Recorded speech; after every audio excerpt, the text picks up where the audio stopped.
Hello everyone. Hello everyone. Good evening everyone. This is Kunal Manhania, your faculty for CA Inter Law and CA Inter Audit. And I welcome you all to Knowledge की दुनिया दोस्तों, that is Unacademy, India's biggest and largest learning platform. I also welcome you all to my very important revision series बच्चों, जिसका नाम है 20 दिन audit in.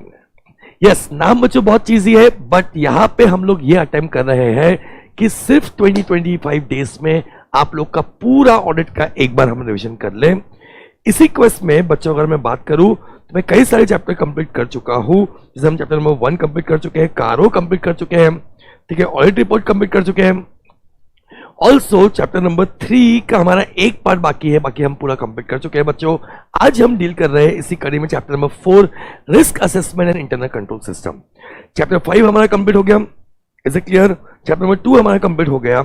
Audit of banks हमारा बाकी है। मतलब आप देख सकते हो बच्चों, करीब 6-7 चैप्टर हमारे बाकी है जो हम अटेम्प्ट करेंगे अगले 5-6 दिन में, या अगले 5-6 दिन तो क्या बोलूं मैं, ठीक है। संडे मंडे तो हम क्लास नहीं लेने वाले, बट ठीक है, नेक्स्ट वीक में हम ट्राई करेंगे बच्चों उसमें से मेजर चैप्टर्स हम कंप्लीट कर सके। राइट एवरीवन, ठीक है। तो हम शुरू करते हैं बच्चों आज का सेशन, बट उसके पहले एक बहुत इंपॉर्टेंट पॉइंट, दैट इज ये सेशन जो आप देखने वाले हो बच्चों, ये अनअकैडमी आपको प्रोवाइड कर रहा है as a free content Unacademy के यूट्यूब चैनल पे। बच्चों इस चैनल पे ना सिर्फ मैं बल्कि अनअकैडमी के कई सारे अमेजिंग एजुकेटर्स ऐसे बहुत सारे सेशंस लेके आते हैं। सो अभी तक आपने अगर इस चैनल को बच्चों सब्सक्राइब नहीं किया होगा तो जाके सब्सक्राइब कर लेना। This will be really really very beneficial for you when you are preparing for your CA examinations, right. ऐसे ही कुछ फ्री कंटेंट बच्चों हम लोग अनअकैडमी के लर्निंग ऐप पे भी लेते हैं बच्चों, विच इज टोटली फ्री। तो अभी तक अगर आपने अनअकैडमी का लर्निंग ऐप डाउनलोड नहीं किया होगा बच्चों, क्या कर रहे हो? फ्री कंटेंट मिल रहा है आपको, अमेजिंग एजुकेटर्स मिल रहे हैं आपको, जाकर जल्दी जल्दी डाउनलोड करो अनअकैडमी का लर्निंग ऐप, ठीक है। डाउनलोड करने के बाद में गोल में डालो बच्चों सीए इंटरमीडिएट एंड, ठीक है, जिन जिन एजुकेटर्स के आपको फ्री सेशंस देखने हैं उन्हें जाके फॉलो करो ताकि आप कोई भी ऐसा इंपॉर्टेंट सेशन मिस ना कर सको। एंड बस सर, कंटेंट तो फ्री है, बट वो कंटेंट देखने के लिए बच्चों आपको कोई ना कोई कोड यूज करना पड़ता है। You can use my code, that is KUNAL Kunal, right. This is all about free content. आप चाहो तो बच्चों अनअकैडमी को चूज कर सकते हो फॉर योर रेगुलर क्लासेस। बच्चों ये तो एक रिवीजन सीरीज है जो मैं आपके लिए ले रहा हूं, बट रेगुलर क्लासेस में बहुत सारे एग्जांपल्स हम ऐड करते हैं, बहुत सारे क्वेश्चंस हम ऐड करते हैं, MCQs वगैरह सब प्रैक्टिस कराते हुए डिटेल्ड वे में हम लोग, ठीक है, डिस्कशंस करते हैं। वो भी आप बच्चों आप ज्वाइन कर सकते हो through our plus and iconic subscription, जिसके बारे में बच्चों मैं आगे बात करूंगा, ठीक है। नाउ मूविंग फॉरवर्ड बच्चों, ये जो नोट्स में डील करने वाला हूं जो आपको बहुत अच्छे लगेंगे आगे जाके, वो मुझे पता है। ये नोट्स बच्चों मैं पोस्ट करने वाला हूं अनअकैडमी के ओनरशिप पे। मेरा भी एक टेलीग्राम चला है बच्चों, जिसका नाम है अनअकैडमी कुणाल मंधानिया, राइट, ठीक है। तो यहां मैं पोस्ट करने वाला हूं, जिन स्टूडेंट्स ने अभी तक ज्वाइन नहीं किया होगा बच्चों, जाके इसे ज्वाइन कर लेना। ओके एवरीवन, नाउ इसी के साथ में बच्चों शुरू करते हैं आज का सेशन। जितने बच्चे मेरे साथ में लाइव आ चुके हैं, ठीक है, hello everyone, hello everyone. Luv Kush sir, क्या आप एग्जाम के एक दिन पहले मैराथन लोगे? डेफिनेटली लूंगा बेटा, डेफिनेटली मैराथन लूंगा एग्जाम तक, ठीक है। ये रिविजन्स कंप्लीट होने के बाद आपको RTP MTP क्वेश्चंस डिस्कशन कराना, सिनेरियो बेस्ड क्वेश्चंस डिस्कशन कराना, ठीक है, MCQ प्रैक्टिस करवाना, एंड लास्ट एग्जाम के जस्ट पहले मैराथन, ये सब कुछ बच्चों में स्टेप वाइज आपसे कंप्लीट करवाने वाला हूं। अभी हम रिविजन्स कर रहे हैं, फिर और एक रिविजन्स होंगे हमारे क्वेश्चंस की प्रैक्टिस करते हुए, फिर और एक रिविजन्स होंगे बच्चों हमारी ICI के सिनेरियो बेस्ड MCQs प्रैक्टिस करते हुए, और फाइनली बच्चों एग्जाम के पहले हम लोग मैराथन भी कंडक्ट करने वाले हैं। ओके मनीषा सर, अभी मैंने इंटरप्रिटेशन का सेशन देखा, it is really crisp and amazing. Thank you so much Manisha, thank you so much, God bless you बेटा। तो बच्चों बात कर रहे हैं audit risk. Sir audit risk क्या होता है? Audit risk is the risk that auditor में गिव इनअप्रोप्रिएट ओपिनियन। यानी बच्चों अल्टीमेटली हमारा काम क्या है? हमारा काम है ओपिनियन देना ऑन फाइनेंशियल स्टेटमेंट। और ऑडिट रिस्क वो रिस्क है कि शायद हम अपने ओपिनियन में गड़बड़ी करेंगे, हम गलत ओपिनियन फॉर्म करेंगे। ना क्वेश्चन ये आता है सर ऑडिटर पागल तो नहीं है कि ऐसे ही गलत ओपिनियन फॉर्म करेगा? बच्चों ऑडिटर गलत ओपिनियन कब फॉर्म करेगा? When financial statement is materially misstated and we are unable to detect it. यहां बच्चों 2 पॉइंट है जो डेफिनेशन में नहीं लिखा होता, बट वो क्वाइट लॉजिकल सी बात है, ठीक है, कि ऑडिट ऑडिटर गलत ओपिनियन फॉर्म कब करेगा बच्चों?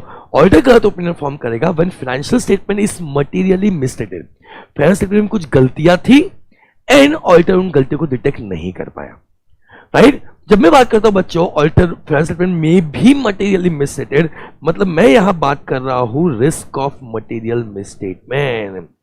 यानी फाइनेंशियल स्टेटमेंट बच्चों मटेरियल मिसस्टेटमेंट थी और ऑडिटर उसे डिटेक्ट नहीं कर पाया। बच्चों ऑडिटर डिटेक्ट क्यों नहीं कर पाया? क्योंकि उसके तरफ से था detection risk. I repeat, auditor detect क्यों नहीं कर पाया बच्चों? क्योंकि ऑडिटर के साइड से था डिटेक्शन रिस्क। और फाइनेंशियल स्टेटमेंट में मटेरियल मिसस्टेटमेंट क्यों थी sir? Because of two risk, that is one is बच्चों inherent risk and one is बच्चों कंट्रोल रिस्क। तो आई रिपीट ऑडिटर रिस्क क्या होता है बच्चों? कि ऑडिटर गलत ओपिनियन फॉर्म करेगा। ऑडिटर में फॉर्म इनअप्रोप्रिएट ओपिनियन, बट ये कब होगा? When financial statement is materially misstated and he is unable to detect it. अब sir financial statement material misstatement कब होगा? When there is risk of material misstatement, और ये क्यों होगा? Because of inherent risk and control risk, ठीक है? And number 2, वो डिटेक्ट क्यों नहीं कर पाया बच्चों? क्योंकि उसके साइड से भी डिटेक्शन रिस्क है। मतलब इनहेरेंट रिस्क और कंट्रोल रिस्क सर एंटिटी के साइड से है और डिटेक्शन रिस्क बच्चों ऑडिटर के साइड से है। तो पहले तो ऑडिट रिस्क का आपको डेफिनेशन याद करना है एंड उसके बाद बच्चों आपको समझ चुका होगा कि बेसिकली ऑडिट रिस्क ये दोनों फैक्टर से होता है। एक तो गलतियां है आप डिटेक्ट नहीं कर पाए, यानी इनडायरेक्टली ऑडिट रिस्क बच्चों तीनों रिस्क से होगा, inherent risk, control risk and detection risk. इसीलिए हम बोलते हैं बच्चों there are 3 components of audit risk. Number 1 inherent risk, number 2 control risk and number 3 detection risk, right? Inherent risk and control risk बच्चों ये दोनों एंटिटी के एंगल से हुआ एंड डिटेक्शन रिस्क बच्चों ऑडिटर के एंगल से हुआ। Inherent risk and control risk के कारण क्या हुआ? इन दोनों रिस्क के कारण बच्चों एंटिटी में गलतियां आ गई, मटेरियल मिसस्टेटमेंट आ गया, ठीक है? और ऑडिटर उसे डिटेक्ट नहीं कर पाया, राइट? तभी जाके बच्चों अपनी ओपिनियन फॉर्म करेगा। So basically we can say there are 3 components of audit risk. Is it clear? मैं हमेशा बच्चों को बोलता हूं जहां आता है रिस्क वहां पहुंच जाता है सीआईडी, राइट? तो निमोनिक क्या है इसका? Mnemonic CID, control risk, inherent risk and detection risk. अब क्वेश्चन ये आ रहा है कि ये सारे रिस्क क्या है और इसके वजह से क्यों ऑडिट रिस्क डेवलप हो रहा है बच्चों। तो पढ़ना शुरू करते हैं। फर्स्ट रिस्क है हमारा इनहेरेंट रिस्क। वो बोलता है what is the basic susceptibility of misstatement in accounts and balance, मतलब financial statement, assuming there is no internal control system. मतलब इंटरनल कंट्रोल सिस्टम को छोड़ के कितने चांसेस है, कितने ससेप्टिबिलिटी है कि आपके अकाउंट्स और बैलेंसेस में मिसस्टेटमेंट्स हो सकते हैं, गलतियां हो सकती है। वापस से बच्चों, व्हाट इज इनहेरेंट रिस्क? कितने चांसेस है, मतलब ससेप्टिबिलिटी, कि आपके फाइनेंशियल स्टेटमेंट यानी अकाउंट्स एंड बैलेंसेस में मिसस्टेटमेंट हो सकते हैं। Assuming there is no internal control system. Internal control system को अलग कर दो। नॉर्मली कितने चांसेस है कि आपके फाइनेंशियल स्टेटमेंट में गलतियां हो सकती है बच्चों? वो सारे चांसेस को बोलते हैं हम inherent risk, assuming there is no internal control system. So I repeat, ठीक है? Thank you so much Aniket. So I repeat बच्चों, what is the susceptibility of misstatement? किसमें? In accounts and balances, assuming there is no internal control system, this is called as inherent risk. So ये risk क्यों आता है? Because of certain reasons. आप देखो वहां पर रीजंस सारे दिए हुए हैं। कई बार नेचर ऑफ बिजनेस ही ऐसा होता है, मैनेजमेंट का एक्सपर्ट इस पर डेवलप करता है, कई बार मैनेजमेंट में प्रेशर आता है, मैनेजमेंट ईमानदार नहीं है तो ये हो सकता है, ठीक है? तो ऐसे कुछ एग्जाम्पल से रीजंस आपके सामने दिए हुए, राइट? ठीक है? नाउ ठीक है, रिस्क ऑफ मटेरियल मिसस्टेटमेंट बच्चों अकेला इनहेरेंट रिस्क नहीं होता। फाइनेंशियल स्टेटमेंट में गलती आ रही है इनहेरेंट रिस्क के कारण भी और कंट्रोल रिस्क के कारण भी।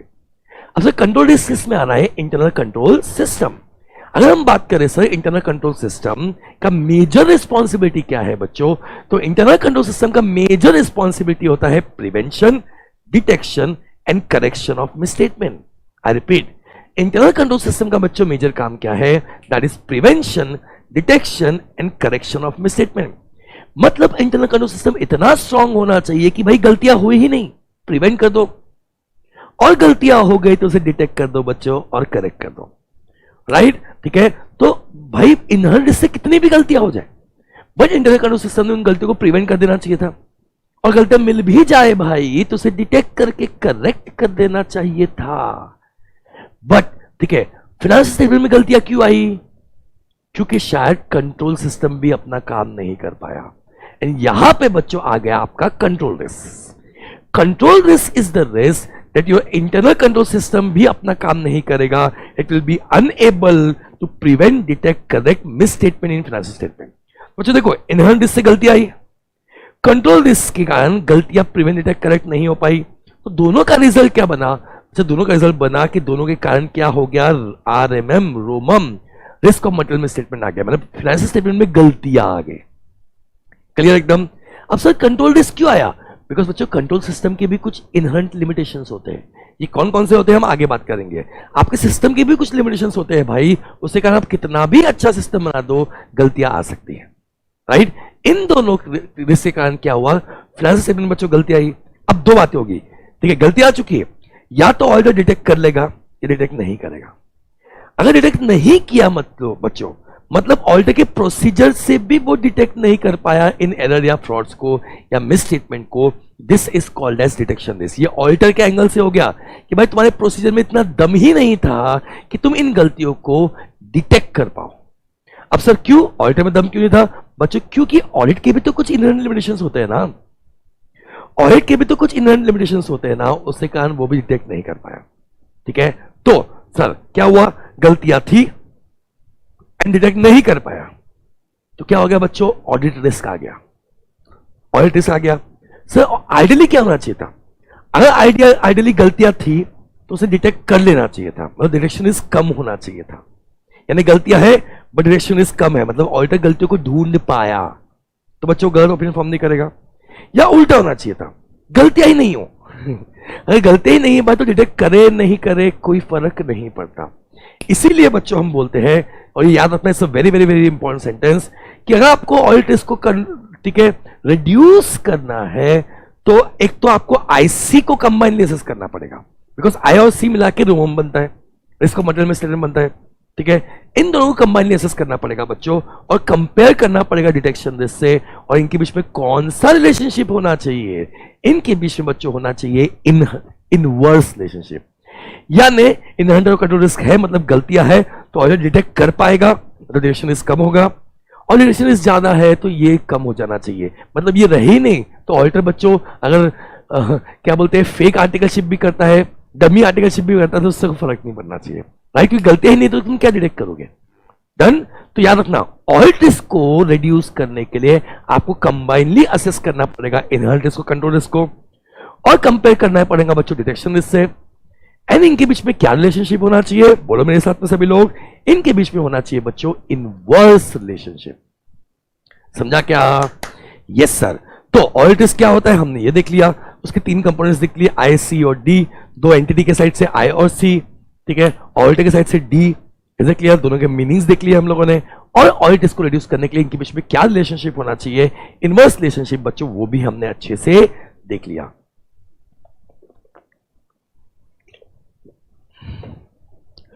फिर मूविंग फॉरवर्ड, इससे कुछ फॉर्मूलेस अगर गलती से एमसीक्यू में आ जाते हैं तो बच्चों, तो ऑडिट रिस्क में तीनों रिस्क होते हैं, इनहेरेंट रिस्क होता है, कंट्रोल रिस्क होता है, डिटेक्शन रिस्क होता है। तो पहला फॉर्मूला बच्चों, audit risk is equal to inherent risk multiply है, ये प्लस नहीं है बच्चों, तीनों एक दूसरे के साथ में मल्टीप्लाई, कंपाउंडिंग इफेक्ट दे रहे हैं बच्चों। So inherent risk, control risk and detection risk. Clear? उसमें इनहेरेंट रिस्क और कंट्रोल रिस्क मिला के क्या होता है? Risk of material misstatement. तो आप ये भी फॉर्मूला यूज कर सकते हो, ठीक है, आप ये भी फॉर्मूला यूज कर सकते हो, दोनों भी सेम है। नेक्स्ट वन बच्चों, the assessment of risk is a matter of professional judgement. इसमें एमसीक्यू में क्वेश्चन आता है बच्चों, ठीक है। यहां कोई रिस्क मतलब ये नहीं कि कंक्लूसिव है कुछ भी बच्चों, ठीक है। रिस्क के केस में बच्चों रिस्क असेसमेंट करते हैं हम लोग, ऐसे 315 उसी की बात करता है, रिस्क असेसमेंट की बात करता है, राइट। बट ये कोई कंक्लूसिव नहीं होता बच्चों, ये तो ऑडिटर टू ऑडिटर डिपेंड करता है, ऑडिटर के जजमेंट पे डिपेंड करता है, rather it's a matter capable of precise measurement, ठीक है। तो भाई जजमेंट के ऊपर डिपेंड करता है, it can never be a matter of precise. Last point बच्चों, ये जो रिस्क ऑफ मटेरियल मिसस्टेटमेंट, ये तो गलती होने के चांसेस है बच्चों, याद रखना ये दो लेवल पे होते हैं। It's a very very important point, जो जगह जगह पे बार बार आप देखोगे कि तो गलती होने के चांसेस है, रिस्क ऑफ मटेरियल मिसस्टेटमेंट है, जिसके कारण बच्चों फाइनेंशियल स्टेटमेंट गलत होती है। ये दो लेवल पे हो सकते हैं, number 1 is financial statement level and number 2 is बच्चों assertion level. Financial statement level मतलब जब आप फाइनेंशियल स्टेटमेंट प्रिपेयर करते हो उस समय आप गलती कर रहे हो। नॉर्मली बच्चों ये गलतियां मैनेजमेंट करती है या टॉप लेवल में होता है। एंड असर्शन लेवल पे गलतियां मतलब बच्चों रिकॉर्डिंग करते समय, जब आप ट्रांजैक्शन कर रहे हो या ट्रांजैक्शन को रिकॉर्ड कर रहे हो उस समय जो गलती होती है बच्चे उसे बोलते हैं असर्शन लेवल पे। तो ये जो रोमम है रिस्क ऑफ मटेरियल मिसस्टेटमेंट है सर, ये दो लेवल पे हो सकता है। Number 1 financial statement level, number 2 assertion level. Right everyone? Yes. तो बच्चों अभी हम ऐसे 315 के अंदर ऑलरेडी है, ठीक है। एसएन 315 मेजरली बात करता है रिस्क असेसमेंट प्रोसीजर, ठीक है, एंड आइडेंटिफाइंग और assessing risk of material misstatement, ठीक है, and understanding entity and its environment. Is it clear? Ultimately इसका इंटेंशन क्या है? हमारा ऐसे 315 में बच्चों इंटेंशन बहुत सिंपल है कि सी ऑडिट स्टार्ट करने के पहले ही हमने रिस्क असेसमेंट प्रोसीजर करना चाहिए। सर ये वो प्रोसीजर है जिससे हम गलती होने के रिस्क को असेस कर रहे हैं। क्या बोल दिया सर? वाह वाह, ठीक है। हमने बोला कि ऑडिट शुरू होने के पहले बच्चों हमने रिस्क असेसमेंट प्रोसीजर करना चाहिए, यानी ऐसे प्रोसीजर करना चाहिए जिससे रिस्क ऑफ मटेरियल मिसस्टेटमेंट हम आइडेंटिफाई कर सके, असेस कर सके। Is it clear? और उसके हिसाब से बच्चों हम अपने प्रोसीजर्स प्लान करेंगे। जहां जहां गलती होने के चांसेस ज्यादा है, इज इट क्लियर, वहां पे हमें प्लानिंग और स्ट्रॉन्ग करनी पड़ेगी और ज्यादा प्रोसीजर्स परफॉर्म करना पड़ेगा। याद रखना बच्चों, रिस्क ऑफ मटेरियल मिसस्टेटमेंट ज्यादा है तो हमें ज्यादा प्रोसीजर परफॉर्म करना पड़ेगा। अगर रिस्क ऑफ मटेरियल मिसस्टेटमेंट कम है तो हमें कम प्रोसीजर परफॉर्म करना पड़ेगा। तो प्रोसीजर ज्यादा परफॉर्म करना है या कम परफॉर्म करना है वो डिपेंड करेगा बच्चों रिस्क ऑफ मटेरियल मिसस्टेटमेंट पे। क्लियर? तो हम क्या करेंगे सर, ऑडिट शुरू करने के पहले भाई रिस्क असेसमेंट कर लेंगे, कहां कहां गलती होने के चांसेस है ये हमें असेस करना बहुत जरूरी है। और उसके लिए क्या परफॉर्म करेंगे सर? उसके लिए हम परफॉर्म करेंगे रिस्क असेसमेंट प्रोसीजर। तो कई बार एग्जाम में ये भी क्वेश्चन आ सकता है बच्चों, सीधा सीधा डेफिनेशन पूछा होता है, बोलते बताओ ये क्या है। तो बच्चों रिस्क असेसमेंट प्रोसीजर क्या होता है? The audit procedure perform to obtain a understanding of entity and its environment. मतलब सबसे पहले हम क्या कर रहे हैं, एंटिटी को समझ रहे हैं, उसके एनवायरनमेंट को समझ रहे हैं। नंबर 2 एंटिटी के इंटरनल कंट्रोल सिस्टम को समझ रहे हैं एंड उसके बेसिस पे we are identifying and assessing the risk of material misstatement. Oh my god, either due to fraud और error, either at financial statement level and assertion level. बच्चों देखो levels पे देखो, रिस्क असेसमेंट प्रोसीजर ऐसी procedure है जिसमें हम दो चीजें चेक कर रहे हैं। नंबर 1 हम एंटिटी और उसके एनवायरनमेंट को चेक कर रहे हैं। नंबर 2 बच्चों हम इंटरनल कंट्रोल सिस्टम को चेक कर रहे हैं। और ये दो चीजों को चेक करते हुए we are trying to identify and assess risk of material misstatement. एक तो बच्चों हम ढूंढने की कोशिश कर रहे हैं कि गलतियां कहां कहां है, और जहां जहां गलतियां है उसे बच्चों असेस करने की कोशिश कर रहे हैं। गलतियां मतलब मटेरियल मिसस्टेटमेंट, मिसस्टेटमेंट दो टाइप की होती है, एरर या फ्रॉड। इंटेंशनल गलती इज फ्रॉड, अनइंटेंशनल गलती इज एरर। और ये कौन कौन से लेवल पे चेक कर रहे हैं? अभी हमने बात किया था बच्चों, फाइनेंशियल स्टेटमेंट लेवल पे चेक कर रहे हैं और असेशन लेवल पे चेक कर रहे हैं। रेडी सभी लोग? तो रिस्क असेसमेंट प्रोसीजर क्या है सर? प्रोसीजर है जिससे हम क्या चेक कर रहे हैं, हम एंटिटी के एनवायरनमेंट को चेक कर रहे हैं और हम इंटरनल कंट्रोल सिस्टम को चेक कर रहे हैं। इससे हम क्या कर रहे हैं, इससे हम आइडेंटिफाई कर रहे हैं और असेस कर रहे हैं रिस्क ऑफ मटेरियल मिसस्टेटमेंट को। ठीक है, कौन से लेवल पे सर? ठीक है, फाइनेंशियल स्टेटमेंट लेवल पे और असेशन लेवल पे। ठीक है, नेक्स्ट पॉइंट बोलता है बच्चों रिस्क असेसमेंट प्रोसीजर खुद में सफिशिएंट अप्रोप्रिएट ऑडिट एविडेंस नहीं है। अरे भाई, रिस्क असेसमेंट प्रोसीजर से तो अभी हम सिर्फ रिस्क को असेस करने की कोशिश कर रहे हैं, क्या अभी हमने चेकिंग करना शुरू किया है? ठीक है, ये तो सिर्फ प्राइमरी लेवल पे हम लोग कर रहे हैं ताकि हमें मालूम पड़े गलती होने के चांसेस ज्यादा है या कम है। राइट, उसके बेसिस पे हम लोग क्या करेंगे, अपना nature, timing and extent of audit procedure decide करेंगे एंड उसके बेसिस पे बच्चों, ठीक है, फिर हमें एविडेंसेस मिलेंगे। तो वैसे रिस्क असेसमेंट प्रोसीजर कर लिया तो क्या काम हो गया? ऐसा नहीं है बच्चों। राइट, आपको यहाँ पे क्या करना पड़ेगा और प्रोसीजर्स भी परफॉर्म करने पड़ेंगे। और मैं पहली बात कर चुका हूं, it's a matter of professional judgement. तो बच्चों यहाँ पे रिस्क असेसमेंट प्रोसीजर क्या होता है, उसकी डेफिनेशन क्या होती है, हमने देख लिया। अगर एग्जाम में क्वेश्चन आता है कि रिस्क असेसमेंट प्रोसीजर में क्या क्या चीजें करेंगे,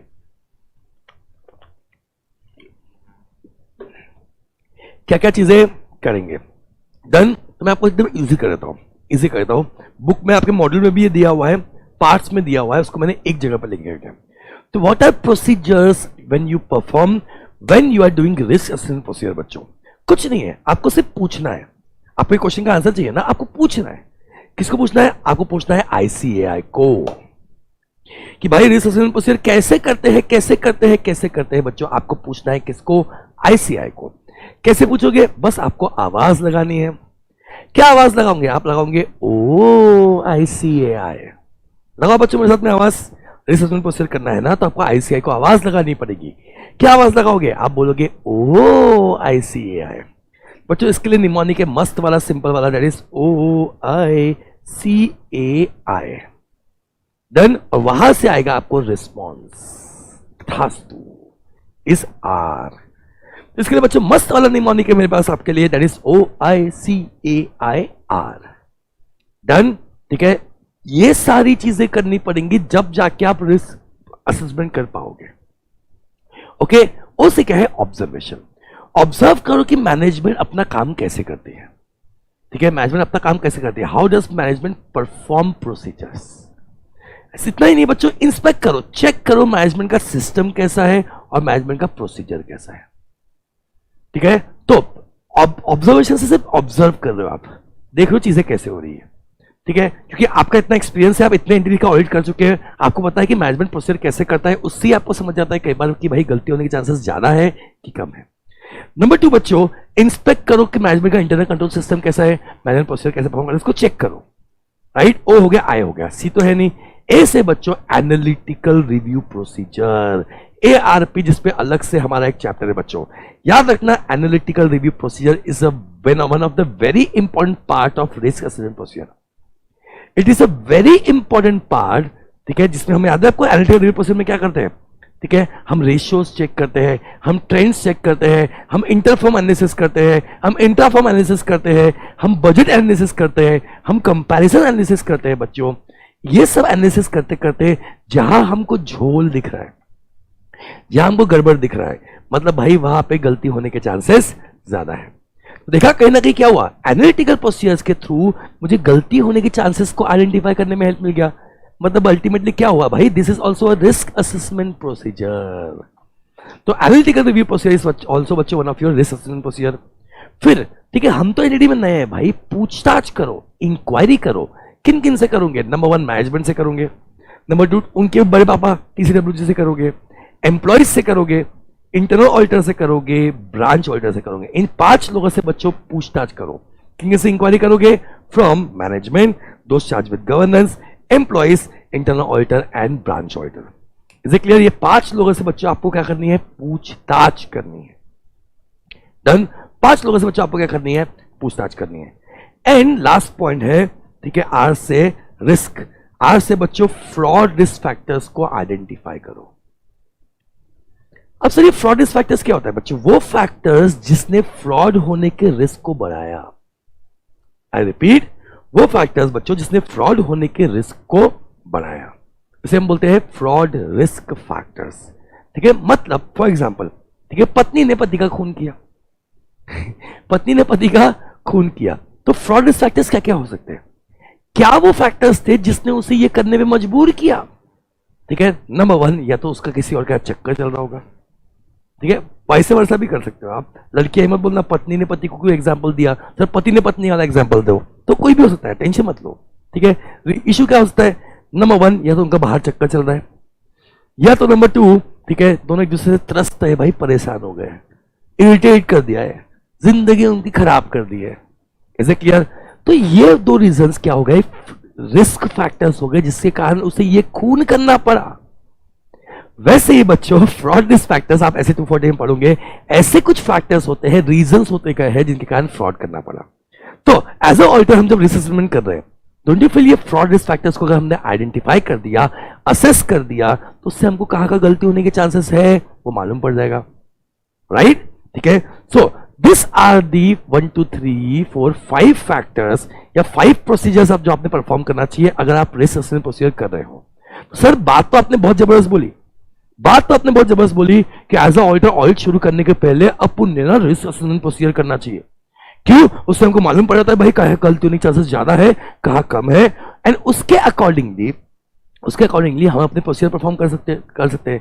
पर सर रिस्क असेसमेंट प्रोसीजर में करेंगे क्या, ये तो बताओ बच्चों। वही तो बताया मैंने, क्या करेंगे, ओ I C A I are. सी यहां पे नहीं है, ओ से क्या है, ऑब्जर्व करेंगे मैनेजमेंट कैसे प्रोसीजर परफॉर्म करता है। आई से इंस्पेक्ट करेंगे मैनेजमेंट का internal control system and procedure कैसे परफॉर्म करता है। ए से बच्चों एनालिटिकल रिव्यू प्रोसीजर्स करेंगे। आई से इंक्वायरी करेंगे, किस किस से इंक्वायरी करेंगे, number 1 management, those charged with governance, employees, internal auditor और branch auditor. And last point बच्चों आर से क्या है, reperformance. Thank you Prabal. Sorry, R से क्या है, फ्रॉड रिस्क फैक्टर्स को बच्चों क्या करेंगे, आइडेंटिफाई करेंगे। एक नंबर। अब सर आपने देखो बहुत अच्छा पॉइंट बोला था, आपने बोला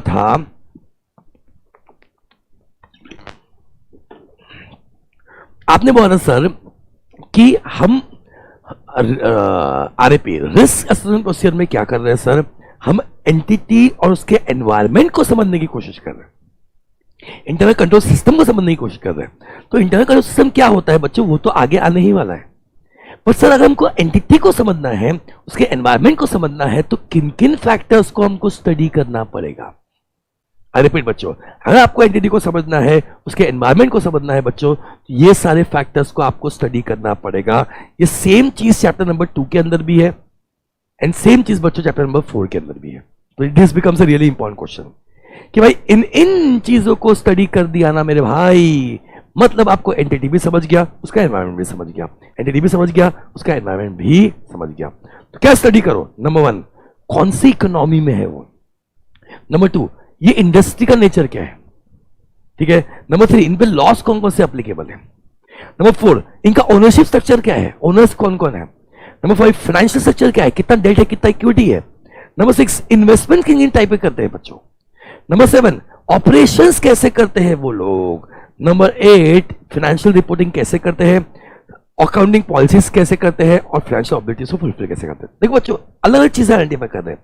इसको याद करने के लिए हमसे निमोनिक बोलता हूं बच्चों, मैक्रो से लेके माइक्रो तक, मैक्रो से लेके माइक्रो तक, ठीक है। यानी हम देखो ऊपर से लेके नीचे आते आ रहे हैं, पहले एकदम ऊपर है इकोनॉमी कैसी है वो देखो, अरे बाप रे, ठीक है, फिर थोड़ा नीचे आया इंडस्ट्री कैसी है वो देखो, फिर थोड़ा और नीचे आया उन पे लॉस कौन से एप्लीकेबल है वो देखो।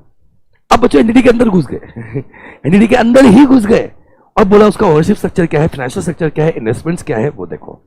ये हो गया बच्चों फाइनेंस से रिलेटेड, ये 3 पॉइंट्स हो गए आपके फाइनेंस से रिलेटेड, ठीक है। उसके बाद हम अंदर घुसे ऑपरेशंस कैसे करते हैं।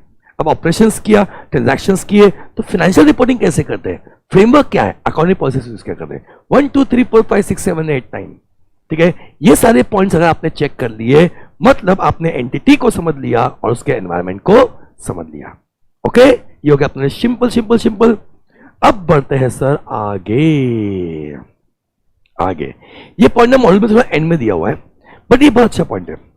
द ऑडिटर में exercises judgement to identify which risk are significant risk. मतलब बच्चों यहां पे सिर्फ आप रिस्क की बात नहीं कर रहा, क्वेश्चन ये पूछ रहा है कि बताओ इन रिस्क में से कौन से सिग्निफिकेंट रिस्क है। तो सिग्निफिकेंट रिस्क का मतलब क्या, इस चीज से बच्चों बहुत ध्यान देना पड़ेगा।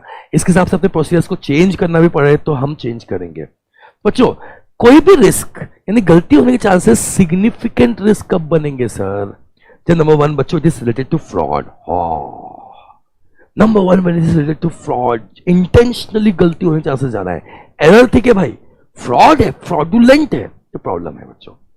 नंबर 2 ठीक है, जहां पे इकोनॉमिक अकाउंटिंग और other developments like changes in regulatory, whether this is related to recent significant economic accounting or the development, यानी इकोनॉमिक पॉलिसीज में कुछ चेंज हुए, अकाउंटिंग पॉलिसीज में कुछ चेंज हुए, ठीक है, या कोई नया डेवलपमेंट हुआ जैसे लॉस में कुछ चेंज हुए बच्चों। मतलब इन शॉर्ट कोई ना कोई रीसेंट डेवलपमेंट हुआ है और उससे कारण जो रिस्क हुआ है बच्चों उसका बहुत ज्यादा इंपैक्ट होता है एंटिटी पे, राइट। जैसे आप बेस्ट एग्जांपल देखो सर, कोविड में हमारे प्रॉफिट्स पूरे खत्म हो गए, इन्वेस्टर्स चिल्ला रहे हैं हमारे नाम से, शेयर्स के प्राइस गिरने के चांसेस ज्यादा है, क्या करो, फ्रॉड करो, गड़बड़ी करो, राइट। तो रिसेंट डेवलपमेंट, तो एक हो गया बच्चों फ्रॉड के कारण, एक हो गया बच्चों डेवलपमेंट के कारण। Is it clear? टिटुल ने तो एग्जांपल दे दिया, पूरा वही बता दिया उसने, निमोनिक ही दे दिया, ठीक है, आएंगे उस पर बच्चों, ठीक है। नेक्स्ट है अगर कॉम्प्लेक्सिटी ऑफ ट्रांजैक्शन, अगर ट्रांजैक्शन बच्चों बहुत कॉम्प्लेक्स नेचर का है तो वहां पे गलतियां होने के चांसेस क्या है, ज्यादा है, ठीक है। नेक्स्ट जहां भी रिलेटेड पार्टीज इन्वॉल्व होती है, ठीक है, ऐसे 550 के हिसाब से रिलेटेड पार्टीज इन्वॉल्व होती है, तो पहचान के लोग हैं बच्चों, तो अपने हिसाब से जो झोल झंडी झपाट करना है हम कर सकते हैं, ठीक है। यहां गलतियों जैसे ज्यादा है। फिर जहां पे अनसर्टेनिटी बहुत ज्यादा है, ठीक है, जैसे जहां प्रोविजंस बनाते हो वहां पे मेजरमेंट अनसर्टेनिटी बच्चों बहुत ज्यादा होती है। वही तो प्रॉब्लम है, जहां पे चीजें अनसर्टन है, जहां ग्रे एरियाज है, वहां पे फ्रॉड ज्यादा हो सकते हैं, right. And anything which is outside the normal course of business, daily sale purchase वाली चीजों में बच्चों हम इतनी गड़बड़ियां नहीं होती है, बट ठीक है, इन्वेस्ट कहाँ करना है, बस सेल परचेस सर्विस लेना देना छोड़ के बाकी सारे एरियाज में गलती होने के चांसेस बहुत ज्यादा है। तो ये सारे एरियाज में अगर गलती हो रही है तो बच्चों ये है सिग्निफिकेंट रिस्क। मैंने अपने क्लास में इसके लिए बहुत सा निमोनिक दिया था, ठीक है, जो भी किसी ने मुझे बताया, yes that is legal force, that is legal force. तो कौन कौन से रिस्क सिग्निफिकेंट रिस्क है बच्चों जहां पे लीगल फोर्स इन्वॉल्व है। लीगल मतलब क्या, जो कोई भी चेंजेस लॉ से रिलेटेड हो बच्चों, ये रेगुलेटरी रिक्वायरमेंट, ये वाला पॉइंट आ गया। फोर्स में एफ से आ गया आपका फ्रॉड, ओ से आ गया बच्चों outside the normal course of business, आर से आ गया आपका रिलेटेड पार्टी से, सी से है कॉम्प्लेक्सिटी ऑफ ट्रांजैक्शंस, और ई से बच्चों जहां पे एस्टिमेशन अनसर्टेनिटी बहुत ज्यादा है। थैंक यू सो मच सितोलमा, मैंने खुद ही सोचा था कि यार मैंने बच्चों को तो निमोनिक बना के दिया था, याद ही नहीं आ रहा। थैंक्स टू यू, ठीक है, मुझे भी याद आ गया, और जितने भी लोग ये लेक्चर देख रहे हैं या देखेंगे उनके लिए भी कितना ईजी हो गया है ना, कि भाई ठीक है, रिस्क तो हम आइडेंटिफाई करेंगे, और उसमें से सिग्निफिकेंट रिस्क कौन कौन से है भाई, लीगल फोर्स, जहां पे लीगल लॉ इन्वॉल्व है, जहां फ्रॉड है, जहां outside normal course of business है, जहां ठीक है आपका आर से रिलेटेड पार्टीज इन्वॉल्व है, जहां कॉम्प्लेक्सिटी ऑफ ट्रांजैक्शन ज्यादा है, एंड जहां पे एस्टिमेशन अनसर्टेनिटी बच्चों बहुत ज्यादा है। तिलोत्मा, अच्छा sorry Tilottama sorry Tilottama, okay, Tilottama, perfect. आगे बढ़ते हैं बच्चों।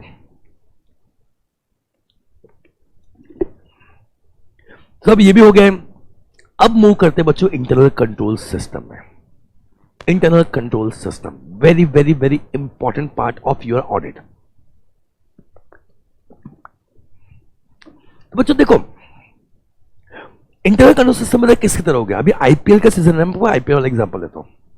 मतलब हमारे प्लेयर्स तैयार है, हमारी 11 की टीम तैयार है, ना हमने ग्राउंड देखा, ना हमने सामने वाली टीम के बॉलर बैट्समैन देखे, ना हमने पिच देखा, ठीक है, पिच है भाई पूरी स्पिनर वाली, और हमने पूरे पेसर्स तैयार कर दिए हमारी टीम के अंदर। क्यों बोले, हमको ये सब चीजों से मतलब नहीं है बच्चों। तो ऐसे ऑडिट नहीं होता कि नॉर्मल प्रोसीजर्स जो आप हर जगह अप्लाई कर रहे हो, अगर आप यहां पे भी अप्लाई करोगे बच्चों, ऐसे ऑडिट नहीं होता, ऐसे ऑडिट नहीं होता, राइट। तो इंपॉर्टेंट पॉइंट क्या है बच्चों, इंपॉर्टेंट पॉइंट इज ऑडिट करने के पहले हम सिस्टम को समझते हैं कि एंटिटी चीजें कैसे परफॉर्म करती है, ठीक है, हाउ डू दे परफॉर्म, ठीक है, ट्रांजैक्शंस कैसे एग्जीक्यूट करती है, उनके सिस्टम को स्टडी करते हैं बच्चों। हाउ सिस्टम को स्टडी करना मतलब कंट्रोल सिस्टम को स्टडी करना, मतलब इंटरनल कंट्रोल सिस्टम को स्टडी करना। क्योंकि फंडा बहुत सिंपल है भाई, अगर इंटरनल कंट्रोल सिस्टम अच्छा है, तगड़ा है, दमदार है, मतलब गलतियां होने के चांसेस कम है। अगर सिस्टम बुरा है मतलब गलतियां होने के चांसेस ज्यादा है। तो डिपेंडिंग अपॉन गलतियां होने के चांसेस, हम उसके हिसाब से अपना प्रोसीजर परफॉर्म कर सकते हैं। इसीलिए हमने ऊपर देखा बच्चों, रिस्क असेसमेंट प्रोसीजर में हम क्या चेक कर रहे हैं, एंटिटी को चेक कर रहे हैं, उसके एनवायरनमेंट को चेक कर रहे हैं, और इंटरनल कंट्रोल सिस्टम को चेक कर रहे हैं, राइट। सिस्टम अगर जबरदस्त है मतलब गलतियां होने के चांसेस कम है, कम प्रोसीजर्स भी परफॉर्म किया तो चलेगा। अगर सिस्टम बुरा है, गलतियों के चांसेस ज्यादा है, तो आपको बहुत प्रोसीजर्स परफॉर्म करना पड़ेगा, राइट एवरीबॉडी, यस सर। तो क्या फिर से आ गया, ओ हार गया, हाँ ठीक है। एनीवेज बच्चों, तो बात करते हैं what is internal control system. तो बच्चों को बोलता हूं याद करने के लिए बहुत सिंपल फंडा, it is 3P, all plans, policies and procedures adopted by management for orderly and efficient conduct of business. मतलब अल्टीमेटली सर मैनेजमेंट का काम क्या है, बिजनेस को सही तरह से चलाना। आई रिपीट, अल्टीमेटली बच्चों मैनेजमेंट का काम क्या है, बिजनेस को सही तरीके से चलाना। वो चलाने के लिए वो जो भी प्लान बनाते हैं, जो भी पॉलिसीज बनाते हैं, जो भी प्रोसीजर्स बनाते हैं बच्चों, everything is a part of internal control system, right. और सिस्टम में तो बहुत सारी चीजें हैं, पर भाई ऑडिटर पूरे सिस्टम की जांच नहीं करता, इतना खाली इंसान हम नहीं है, ठीक है। हम साल भर सिस्टम खेलते रहेंगे तो भाई फिर प्रोसीजर्स कौन परफॉर्म करेगा, चेक कौन करेगा, ऑडिट रिपोर्ट कौन देगा? Is it clear? तो पूरे सिस्टम से हमको मतलब नहीं है, हमें सिस्टम मतलब बच्चों मोस्टली फाइनेंशियल कंट्रोल सिस्टम से।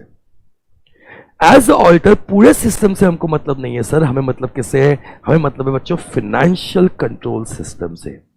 ओके एवरीवन, ये पॉइंट याद रखना है। Auditor is mainly concerned with internal control system related to financial और accounting control system. And rule बहुत सिंपल है, अगर सिस्टम अच्छा है, गलती होने के चांसेस कम है, तो हमें कम प्रोसीजर परफॉर्म करने पड़ेंगे।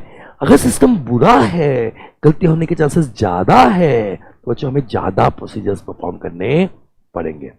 ओके एवरीबॉडी, नाउ इससे हम लोग मूव करते हैं नेक्स्ट क्वेश्चन की और, व्हाट आर ऑब्जेक्टिव्स और functions of your internal control system. What are objectives, what are functions of your internal control system. Okay everyone, चलो शुरू करते हैं बच्चों। तो देखो, सबसे पहला काम क्या है, ठीक है, सब लोग मेरे साथ में अपने घर में बैठे भी हो गए, तो अपने हाथ को रेडी कर लो। ओके, इंटरनल कंट्रोल सिस्टम का सबसे मेन काम क्या है बच्चों? Prevention, number 2 detection, and number 3 correction. I repeat, number 1 prevention, number 2 detection, and number 3 correction. Is it clear? तो इंटरनल कंट्रोल सिस्टम का मेन काम क्या है भाई? गलतियां होनी ही नहीं चाहिए, इसे प्रिवेंट करो। फिर भी गलतियां हो गई, क्योंकि लिमिटेशन सबके होते हैं, तो बच्चों इसे डिटेक्ट करो एंड टाइमली करेक्ट कर दो। Is it clear? ताकि जब फाइनेंशियल स्टेटमेंट बने तो भाई फाइनेंशियल स्टेटमेंट में गलती नहीं होनी चाहिए। So prevention, detection and correction, this is the most important objectives और functions of internal control system, right. बाकी सर,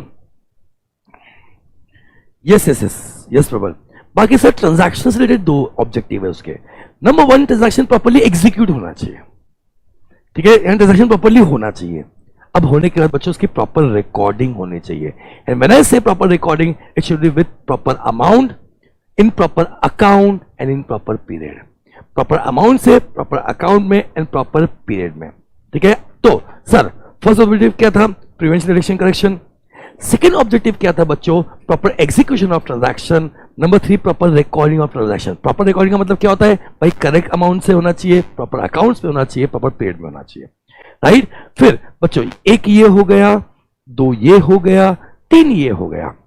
चौथा है बच्चों सेफ गार्डिंग ऑफ एसेट्स। चौथा है बच्चों सेफ गार्डिंग ऑफ एसेट्स, मतलब मैनेजमेंट। हमने क्या बोला था? इंटरनल कंट्रोल सिस्टम क्या है? मैनेजमेंट को ऑर्डर लिया, एफिशिएंटली बिजनेस को कंडक्ट करना है, तो उसके लिए वो जो कुछ भी करता है। तो बच्चों मैनेजमेंट की एक और रिस्पॉन्सिबिलिटी होती है एसेट्स से रिगार्डिंग, 2 होती है। Number 1 safeguarding of assets, हमें एसेट्स को प्रिजर्व करना है ताकि उसका कोई अनऑथराइज यूज ना हो, कोई रॉन्गफुली उसे एक्सेस ना कर सके या डिस्पोज ऑफ ना कर सके, ठीक है। हमें एसेट्स को प्रिजर्व करना है एंड कंपैरिजन करना है एक्चुअल एसेट्स से रिकॉर्ड एसेट्स को, यानी कोई चोरी चकारी तो नहीं हुई है, इसलिए फिजिकल वेरिफिकेशन करना है, राइट। तो सर एसेट्स से रिगार्डिंग हमारी 2 रिस्पॉन्सिबिलिटी होती है। Number 1 safeguarding of assets and number 2 comparison of actual assets with record assets. And last point liability से रिगार्डिंग क्या है बच्चों? Timely paying of liabilities. तो अगर एग्जाम में क्वेश्चन आता है sir what are the objectives of internal control system, ठीक है, तो पहला क्या है? सबसे बेसिक क्या है? Prevention, detection and correction of misstatement. Number 2 transaction से रिगार्डिंग 2 पॉइंट थे, proper execution of transaction and proper recording of transactions. Assets से रिगार्डिंग 2 पॉइंट थे sir, safeguarding of assets and comparison of actual assets with recorded assets. And last point है बच्चों timely paying of your liabilities. Okay everyone, perfect. तो तुम्हारे assets को तुम्हें safeguard करना है और लायबिलिटी को टाइमली पे ऑफ करना है। एसेट्स को सेफगार्ड करना है, लायबिलिटीज को खत्म करना है। Okay everyone, moving forward to benefits of understanding internal control system. बस सिंपल से पॉइंट है, बट यहां भी गलती हो सकती है। क्यों? इस पे भी एग्जाम में क्वेश्चन पूछ चुका है कि भाई तुम इतना इंटरनल कंट्रोल चिल्ला रहे हो, इसका फायदा क्या है भाई? एज अ ऑडिटर तुम इंटरनल कंट्रोल सिस्टम क्यों समझ रहे हो? इतना जो चिल्ला रहे हो तुम एज अ ऑडिटर, तुम इंटरनल कंट्रोल सिस्टम क्यों समझ रहे हो? क्योंकि सर इसके 3 बेनिफिट्स हैं. Number 1, it helps in us in identifying types of potential misstatement. मतलब एंटिटी में किस किस टाइप के मिसस्टेटमेंट हो सकते हैं, नंबर 1 वो हमें आइडेंटिफाई करने में हेल्प करता है. परफेक्ट. नंबर 2, ठीक है, it also helps us in identifying factors that affect the रूमम. मतलब ये गलतियां किस रीजन से हो सकती है, वो रिस्क को समझने में हमको हेल्प करता है. एंड लास्ट पॉइंट, उसके बेसिस पे, 2 आइडेंटिफिकेशन के बेसिस पे बच्चों, it helps in designing the nature, timing and extent, यानी NTE of your further audit procedure या ऑडिट प्रोसीजर. तो अल्टीमेटली तो हम वही है जो मैं पहले दिन जब से बात कर रहा हूं आपसे, कि अल्टीमेटली हमारा काम क्या है, ठीक है, हमें इंटरनल कंट्रोल, हमें क्या करना है बच्चों, कि उसको समझना है ताकि उसके हिसाब से हम ऑडिट प्रोसीजर्स को प्लान कर सके. Nature, timing and extend. Is it clear? Perfect. ठीक है, बट उसके पहले हम आइडेंटिफाई करेंगे मिसस्टेटमेंट्स को, क्या क्या फैक्टर्स उसे अफेक्ट कर रहे हैं, और उसके हिसाब से बच्चों हमारे प्रोसीजर्स को क्या करेंगे, डिजाइन करेंगे. Okay, perfect everyone. चलो फिर मूविंग टू नेक्स्ट कंसेप्ट बच्चों, that is what are inherent limitations of internal control system. अब थोड़ी सी एनर्जी कम करता हूं, ठीक है, वरना आखिर तक टिक ही नहीं पाऊंगा. ऐसा नहीं है, वैसे टिक तो मैं कितना भी जाऊंगा, बट एनीवेज फिर भी यस. सो मूविंग फॉरवर्ड बच्चों to next point, what is inherent limitations of internal control system. मैंने क्या बोला बच्चों, इंटरनल कंट्रोल सिस्टम कितना इंपॉर्टेंट है. इंटरनल कंट्रोल सिस्टम इतना इंपॉर्टेंट है कि उसके हिसाब से डिसाइड हो सकता है कि भाई कितनी गलतियां हो सकती है एक फाइनेंशियल स्टेटमेंट में, राइट. तो फिर तो सर हर एंटिटी बेस्ट सिस्टम अप्लाई करेगी, करो. फिर सर हर एंटिटी, ठीक है, बहुत पैसा खर्च करेगी सिस्टम पे, करो. और जब कितना भी अच्छा सिस्टम बना लो, कितना भी पैसा खर्च कर दो उसमें, फिर भी गलतियां हो सकती है. सर क्यों? क्योंकि बच्चों इंटरनल कंट्रोल सिस्टम के भी क्या है, कुछ इनहेरेंट लिमिटेशंस है. आई रिपीट बच्चों, क्योंकि इंटरनल कंट्रोल सिस्टम के भी कुछ इनहेरेंट लिमिटेशंस है. उसके कारण आप कितना भी अच्छा सिस्टम बना दो भाई, फिर भी गलतियां होगी. फिर भी your internal control system will not be able to prevent, detect और correct misstatement in financial statement. Is it clear? ठीक है, क्यों? Done. This are the limitations of internal control system. बच्चों एग्जाम पॉइंट ऑफ व्यू से बहुत जरूरी है, यह आपको याद रखना है. ओके, फर्स्ट पॉइंट है बच्चों कॉस्ट इफेक्टिवनेस. क्या होता है भाई, हम ना बहुत खर्चा नहीं करते सिस्टम में. क्यों? बिकॉज कई बार बच्चों सिस्टम में जितना खर्चा किया है उसका खर्चा ही उसके बेनिफिट से ज्यादा होता है. तो कई बार कॉस्ट बहुत ज्यादा होता है उसके बेनिफिट से, मतलब बेनिफिट बहुत कम है, उसके खर्चा बहुत ज्यादा है. इतनी मगजमारी कौन करेगा मेरे भाई. Number 2, small entities. बच्चों स्मॉल एंटिटीज में प्रॉपरली फ्रेम सिस्टम बनाना बहुत मुश्किल है. ठीक है, खर्चा बहुत ज्यादा है, ऑब्वियसली बात है. सेग्रीगेशन ऑफ पावर्स नहीं होते वहां पे. तो have no proper internal check system, non internal audit system. ठीक है, स्मॉल एंटिटीज में बच्चों सिस्टम बनाना is very difficult. Internal audit system नहीं है आपका, इंटरनल चेक सिस्टम नहीं है आपका, तो गलतियां होगी. ठीक है, next point, human error. Sir system में कौन काम करता है? ह्यूमन बींग्स काम करते हैं, और बोलते हैं ना तू एरर इज ह्यूमन. ठीक है, ह्यूमन बींग्स काम करेंगे बच्चों, छोटी मोटी गलतियां तो करेंगे ही करेंगे. सिस्टम हो गया आपका फेल. Number 4, कल्यूजन among employees. ये मस्ट पॉइंट है. बोलते हैं बेस्ट सिस्टम क्या होना चाहिए? बेस्ट सिस्टम होना चाहिए जब भाई हर एक को सेग्रीगेशन ऑफ ड्यूटीज दे दिया, किसी को इंडिपेंडेंट कंट्रोल नहीं दिया. ठीक है, एक पर्सन का काम ऑटोमेटिकली दूसरा पर्सन चेक कर रहा है.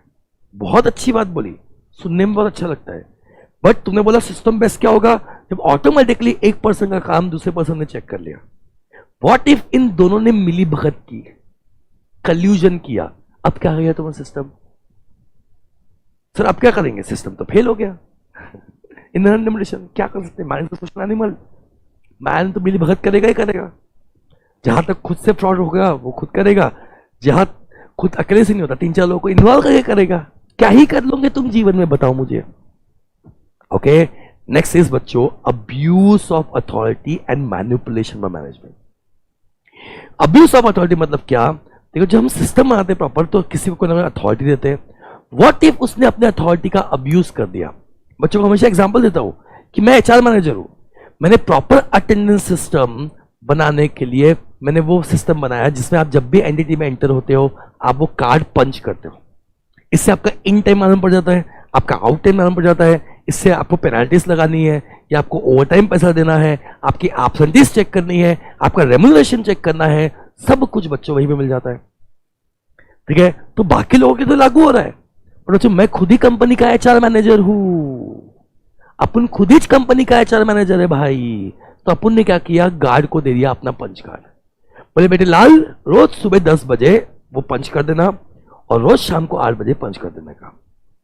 मैं आऊं या ना आऊं तो अल्टीमेटली क्या हुआ बच्चों, वो मना नहीं कर पाएंगा आपको, क्योंकि उसको भी आप ही ने अपॉइंट किया, आप एचआर मैनेजर हो कंपनी के। बट यहां क्या हो गया, आपने अपने पावर का अब्यूज किया और इससे सिस्टम क्या हो गया, फेल हो गया। Same goes with next point, manipulation by management. Management के पास पावर है भाई, वो तो खुले सांड है, उनको तो एंटिटी में जो करना है भाई वो कर सकते हैं। Is it clear? यस। फिर लास्ट वन बचे बच्चों, एक है अनयूजुअल ट्रांजैक्शंस, कि सिस्टम बनता है हमेशा यूजुअल ट्रांजैक्शंस के लिए बच्चों। जहां पे अनयूजुअल ट्रांजैक्शन आ जाए सिस्टम क्या हो जाता है, फेल हो जाता है। एंड लास्ट पॉइंट बच्चों, सिस्टम कितना भी अच्छा बना दो, ठीक है, कितना अच्छा बना दो बच्चों, को कभी आपको एब्सोल्यूट एश्योरेंस नहीं देता। ठीक है, वो एक रीजनेबल एश्योरेंस देता है। राइट, इन सारे पॉइंट्स को याद करने के लिए मैंने बताया क्या किया, मैंने इन पॉइंट्स को दो पार्ट में डिवाइड किया। जैसे पहला पार्ट है cost effectiveness and small entities, क्योंकि स्मॉल एंटिटीज में भी इतना पैसा नहीं होता। ठीक है, फिर human errors and collision among employees, ये सारे ह्यूमन बींग्स की गड़बड़ियां। ठीक है, फिर अब्यूज वाला angle, abuse of authority and manipulation management. And last में बच्चों अनयूजुअल चीजें, unusual transaction and reasonable assurance.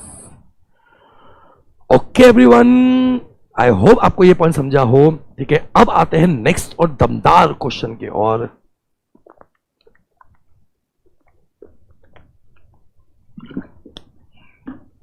That is, what are components of your internal control system? I repeat बच्चों, what are the components of your internal control system? तो बहुत बात कर लिया sir, system ये होता है समझ गया, सिस्टम के लिमिटेशंस ये होते हैं ये भी समझ गया, सिस्टम के फंक्शंस ये होते हैं ये भी समझ गया। अब बच्चों सिस्टम के अंदर घुसने की बात यह है, सिस्टम के 5 पिलर्स होते हैं, ये आपके इंटरनल कंट्रोल सिस्टम को बनाते हैं। 5 पिलर्स होते हैं बच्चों। ठीक है, इन 5 को मैंने नाम दिया है CRIME, crime, mnemonic. This are the components of internal control system. इसको बच्चों मैंने निमोनिक दिया मसाला CRIME, क्राइम। बस दो ब्रेक लेते हैं, 5 सेकंड 10 मिनट, 10 सेकंड थोड़ा रिलैक्स करो और फिर बच्चों शुरू करते हैं। 5 सेकंड 10 सेकंड थोड़ा सा रिलैक्स करो और फिर बच्चों हम लोग शुरू करते हैं अपनी आज की कहानी।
ओके एवरीवन,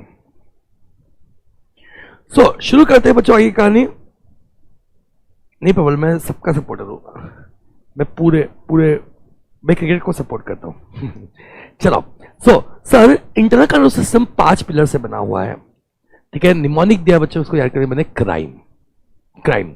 सबसे पहले है कंट्रोल एनवायरमेंट। देखो बच्चों, एनवायरमेंट, हवा, ये हवा की बात है, ये माहौल की बात है, और माहौल या मूड सेट करता है बच्चों मैनेजमेंट। माहौल सेट करता है बच्चों मैनेजमेंट। ठीक है, अल्टीमेटली आपका सिस्टम कैसा होगा बच्चों, जैसा मैनेजमेंट का एटीट्यूड होगा सिस्टम के प्रति, जैसा मैनेजमेंट का एक्शन होगा सिस्टम के प्रति, इससे मैनेजमेंट का अवेयरनेस होगा सिस्टम के प्रति। जैसे देखो इंटरनल कंट्रोल सिस्टम बच्चों क्या मतलब आपको 3P, all plans, policies and procedures adopted by management for orderly and efficient conduct of business।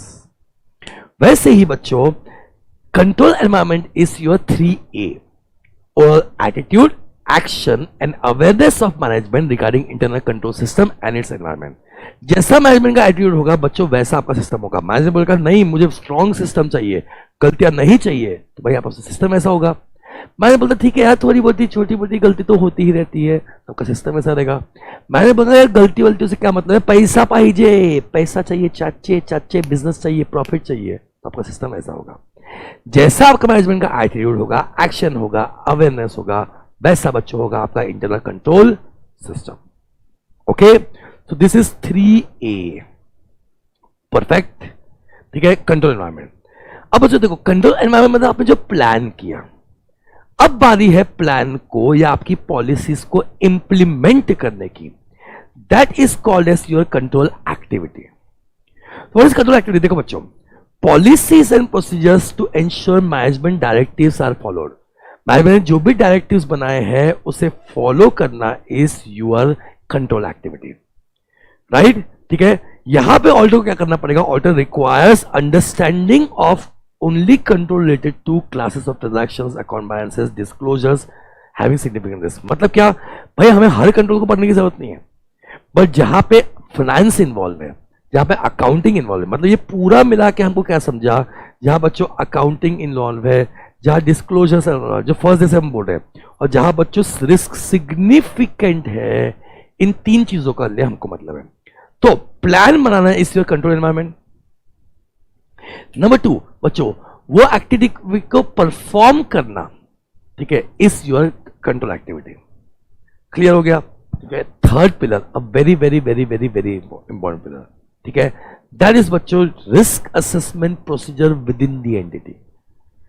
भाई तुमने काम किया, सिस्टम बनाया, राइट? अब क्या हुआ, उसकी वजह से कुछ गलतियां हुई, फिर फाइनेंस स्टेटमेंट गलत हुआ, फिर ऑडिटर आया, ऑडिटर ने गलतियों को चेक किया और नेगेटिव या एडवर्स रिपोर्ट इश्यू किया या जो भी किया। इस लेवल तक क्यों जाना है भाई? गलतियां करके क्यों ठीक करना है चीजों को? ठीक है, पहले से ही आप ऐसा सिस्टम बना दो कि ऑटोमेटिकली गलतियां हो ही नहीं। I give you very good example बच्चों, वेरी गुड एग्जांपल, आपको इसका मैं बेस्ट एग्जांपल बताता हूं। ठीक है, कल मैंने बैंक ऑडिट पे क्लास लिया, वो क्लास थी बच्चों 9:30 बजे, और मैं कल उठा था सुबह 5 बजे। तो 9:30 बजे क्लास लेते रहते बच्चों, क्या हुआ, क्लास लेते रहते मेरी एनर्जी एकदम डिप होगी। मैंने बच्चों को रिक्वेस्ट किया कि आई एम सो सॉरी, मैं आज नहीं ले पाऊंगा, आई प्रॉमिस यू कि मैं ट्यूसडे को लूंगा। क्यों? मुझे खुद को पढ़ाने में मजा नहीं आ रहा था, राइट? ठीक है, उस गलती से मैंने सीखा, और आज बच्चों आपको बता रहा हूं, मैं आप पे क्लास के पहले, भले मैं मॉर्निंग में आज 6 बजे उठ गया था, पर आज आप पे क्लास के पहले बच्चों मैं खुद 1 घंटे पहले सो गया, मैंने एक पावर नैप ले लिया। Is it clear? क्यों? ताकि वो जो गलती हो सकती थी, क्योंकि ये रात की क्लास है बच्चों, उसे मैंने क्या किया, प्रिवेंट करने की कोशिश किया। ठीक है, तो what I am trying to say is, yes exactly Manisha, prevention is better than cure. आज देखो मेरी एनर्जी आज नेक्स्ट लेवल पे है। ठीक है, what I am trying to say is, ठीक है, कि एनटीटी के खुद के अंदर बच्चों एक रिस्क असेसमेंट प्रोसीजर होना चाहिए, जो उनकी गलतियों को कंटिन्यूअसली असेस करते जा रहा है, आइडेंटिफाई कर रहा है, फाइंड कर रहा है, और गलतियों को ठीक कर रहा है। एंड नॉर्मली बताइए कौन करता है? नॉर्मली बच्चों ये करता है इंटरनल ऑडिटर। कहीं ना कहीं आपने इंटरनल ऑडिटर अपॉइंट कर दिया, मतलब दिस बिकम्स, ओ यार सॉरी बच्चों, ठीक है, एक बटन चालू करना भूल गया था, लैपटॉप जब तक चल सकता था वो चल गया। ठीक है, बट मैं आपको बताता हूं नॉर्मली क्या हो रहा है बच्चों। नॉर्मली ठीक है, यहां पे आप क्या कर रहे हो, रिस्क असेसमेंट करने की कोशिश कर रहे हो विद इन द एंटिटी, और बेस्ट एग्जांपल है बच्चों उसका इंटरनल ऑडिटर। इंटरनल ऑडिटर क्या करता है? इंटरनल ऑडिटर इसी रिस्क को असेस करता है, गलतियों को आइडेंटिफाई करता है, मैनेजमेंट को बताता है कि भाई गलतियां ये है, और गलतियों को बच्चों ठीक करने की कोशिश करता है। ओके, और गलतियों को बच्चों ठीक करने की कोशिश करता है। तो सी क्राइम में पहला पॉइंट क्या देखा अपन ने? ई वाला point, control environment, attitude, action and awareness of management regarding internal control system and it's advantage. ठीक है, फिर सेकेंड वाला पॉइंट क्या देखा सर हमने? सेकेंड वाला पॉइंट हमने देखा, कंट्रोल एक्टिविटी। जो भी मैनेजमेंट डायरेक्टिव्स दिए है, क्या वो डायरेक्टिव्स फॉलो हो रहे कि नहीं, वो चेक करते हैं बच्चों हम कंट्रोल एक्टिविटी के थ्रू। फिर एक देखा बच्चों हमने, there should be risk assessment procedure within the entity. I repeat, there should be risk assessment procedure within the entity, मतलब एंटिटी के अंदर ही एक प्रोसीजर होना चाहिए, इसमें जो भी गलतियां हो सकती है वो गलतियों को आइडेंटिफाई करने की कोशिश करें। राइट, एक सेकेंड।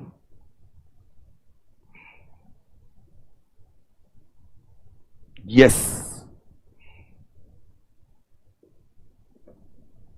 तो कहा गया, एक सेकेंड, शुरू करते हैं।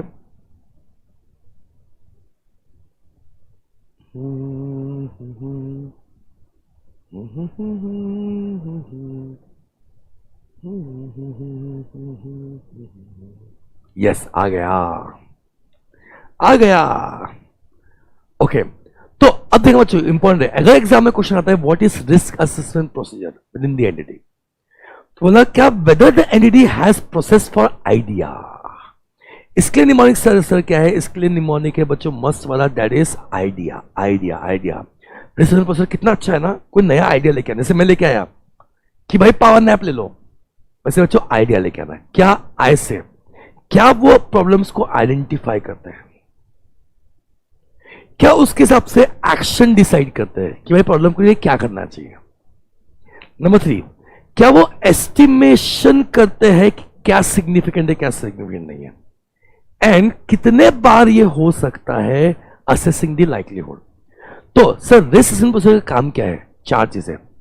नंबर 1, आइडेंटिफाई करना कि प्रॉब्लम क्या है। नंबर 2, ठीक है, उस पर एक्शन डिसाइड करना। नंबर 3, उसकी सिग्निफिकेंस को एस्टिमेट करना। एंड बच्चों कितने बार वो हो सकता है, असेसिंग इट्स लाइक्लीहुड। ठीक है, ये 4 चीजें ठीक है आपको इंपॉर्टेंट होगी। ओके एवरीवन, ठीक है, डन। नेक्स्ट पॉइंट क्या है बच्चों, इंफॉर्मेशन रिलेटेड सिस्टम, मतलब एंटिटी का इंफॉर्मेशन सिस्टम कैसा है। ठीक है, कोई भी चीज या डेटा हमको चाहिए तो डेटा प्रोवाइड कैसे होता है, what is the information system data. ठीक है, ये भी पढ़ लेना पॉइंट, डेटा प्रोसेस कैसे होता है, इंफॉर्मेशन कैसे प्रोवाइड होता है, कंक्लूजन कैसे ड्रॉ होता है, एंट्री कैसे होती है, ट्रांजैक्शंस कैसे होता है बच्चों, वो सिस्टम। एंड लास्ट पॉइंट है मॉनिटरिंग। ये जो सब कुछ आपने किया, ये सारे सब कुछ को असेस करने के प्रोसेस को बोलते हैं बच्चों मॉनिटरिंग करना। एक तो मॉनिटरिंग करना, और कुछ गड़बड़ी हो रही है तो बच्चों उस पर रेमेडियल एक्शन लेना। कोई प्रॉब्लम हो रही तो बच्चों उस पर क्या करना, रेमेडियल एक्शन देना। ये भी कौन करता है, ये भी आपका इंटरनल ऑडिट फंक्शन करता है। सो एग्जाम में क्वेश्चन आएगा सर कि what are components of your internal control system, right.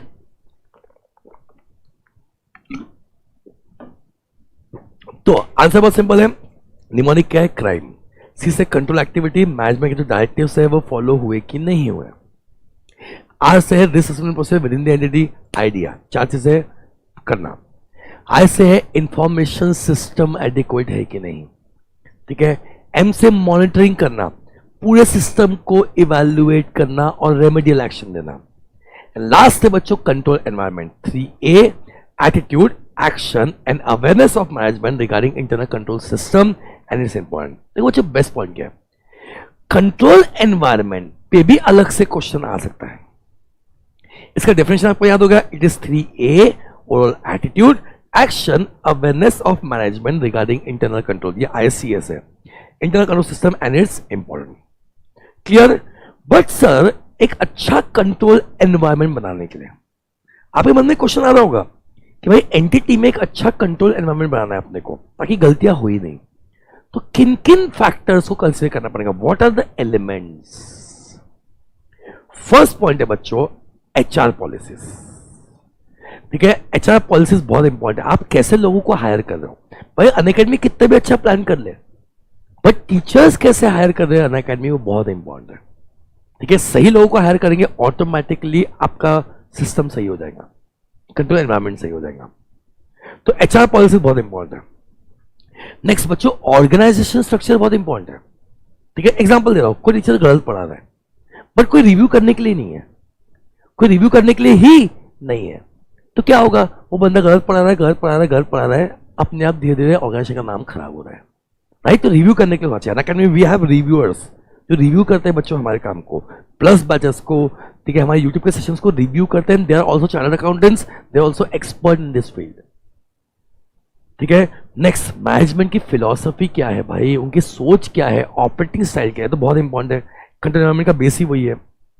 Next, ठीक है, एथिकल वैल्यूज कैसी है एस्टैब्लिश करना बहुत जरूरी है भाई। फ्रॉड नहीं होना चाहिए, एरर नहीं होना चाहिए, उसके लिए जो लोग काम कर रहे हैं, ठीक है, क्या उनके एथिकल वैल्यूज है, इंटीग्रिटी है, बच्चों बहुत मैटर करता है। फिर जैसे आपके TCWG है, उनका एक्सपीरियंस कैसा है, इन्वॉल्वमेंट कैसा है, कितने इंडिपेंडेंट है वो। आप देखो बच्चों, टाटास इतना इंडिया में ग्रो क्यों कर रहा है, क्योंकि भाई उनके जो टॉप लेवल पे लोग हैं, दोस्त चार्ज विद गवर्नेंस, ठीक है, उनका एक्सपीरियंस उस लेवल का है, उनका इन्वॉल्वमेंट उस लेवल का है, इतने खुद दिल से ईमानदार है, मतलब ठीक है, रतन टाटा का हो गया, ठीक है, बाकी लोग के तो मिसालें दी जाती है ईमानदारी की बच्चों, राइट, ठीक है। फिर how committed they are to competence, very important point, very important point. सब लोग कंपिटेंसी के लिए कितने कमिटेड है, सही लोगों को हायर करने में कितने कमिटेड है। एंड लास्ट पॉइंट बच्चों, किस पर्सन को आपने कौन सी अथॉरिटी दी है। ये छोटी छोटी बातें, बट ये पढ़ाते हुए मैं खुद ही कितनी चीजों को रियलाइज कर रहा हूं, आपको क्या बताऊं, ठीक है। मतलब अगर आपको एक अच्छा कंट्रोल एनवायरनमेंट सिस्टम बनाना है तो बच्चों इन सारी चीजों का बहुत इंपॉर्टेंस आता है, ठीक है। निमोनिक क्या है, निमोनिक क्या है, देखो कंट्रोल एनवायरनमेंट अच्छा है तो बच्चों इंटरनल कंट्रोल सिस्टम अच्छा है। अच्छा है मतलब सब कुछ ठीक है, अच्छा है मतलब ठीक है, राइट। तो आपका कंट्रोल एनवायरनमेंट क्या है, वो एक होप है कि सब कुछ ठीक है, होप ठीक है, TCA, बहुत गंदा निमोनिक बनाया मैंने, बट ठीक है, होप ठीक है, होप TCA। होप में ऐसे क्या है, HR पॉलिसीज, O से ऑर्गेनाइजेशन स्ट्रक्चर, P से फिलोसफी ऑफ मैनेजमेंट, E से बच्चों एथिकल वैल्यूज, ठीक है। TCA, TCWG के बारे में, committed to commitness and assignment of authority. Okay perfect sir, यहां तक अपना हो गया है।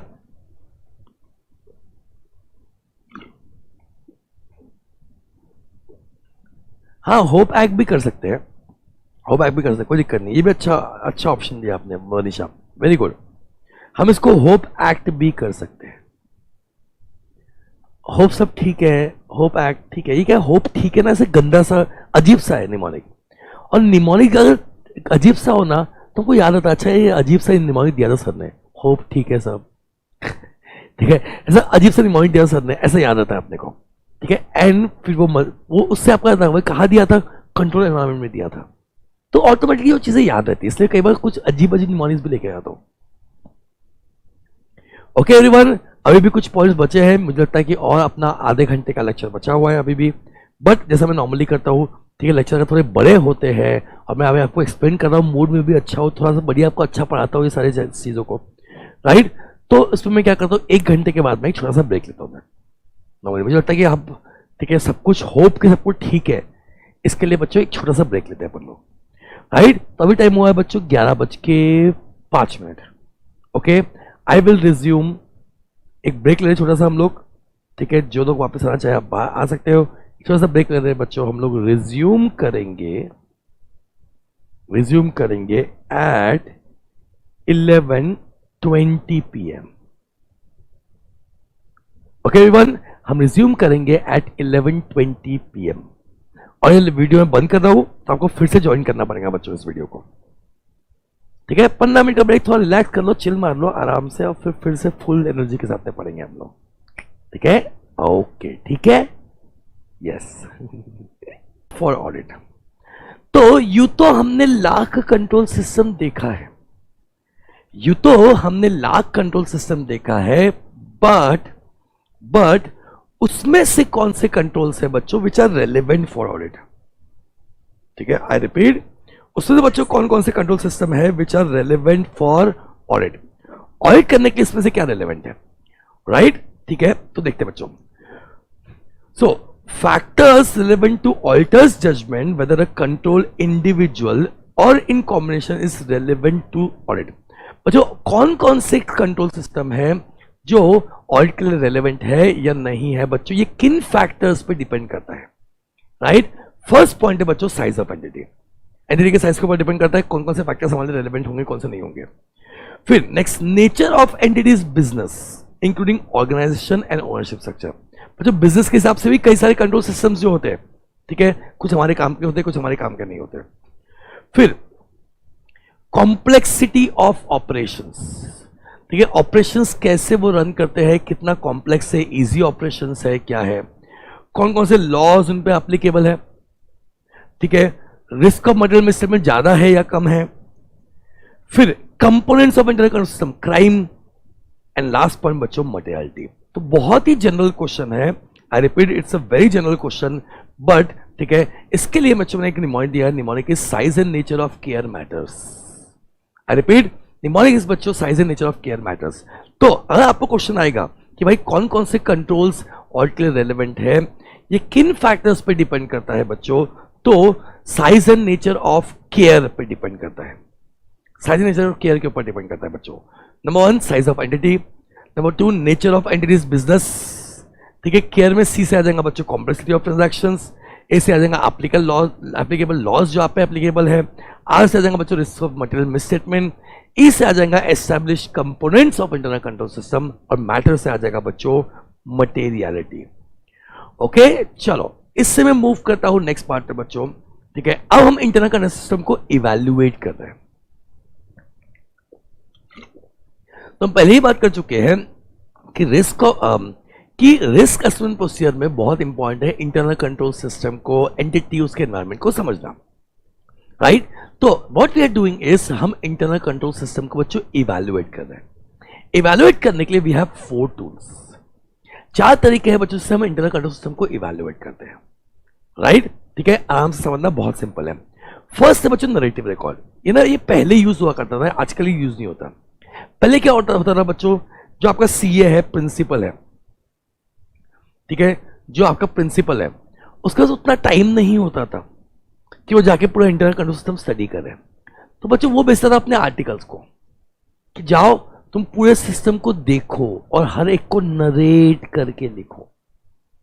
तुम जाके देखो, हर एक चीज को नरेट करो, और मैं नरेशन पढ़ के डिसाइड करूंगा कि भाई सिस्टम अच्छा है कि बुरा है। मुझे लगता है कि अब आईसीआई नहीं हटा देना चाहिए, क्योंकि आजकल ये कोई नहीं करता।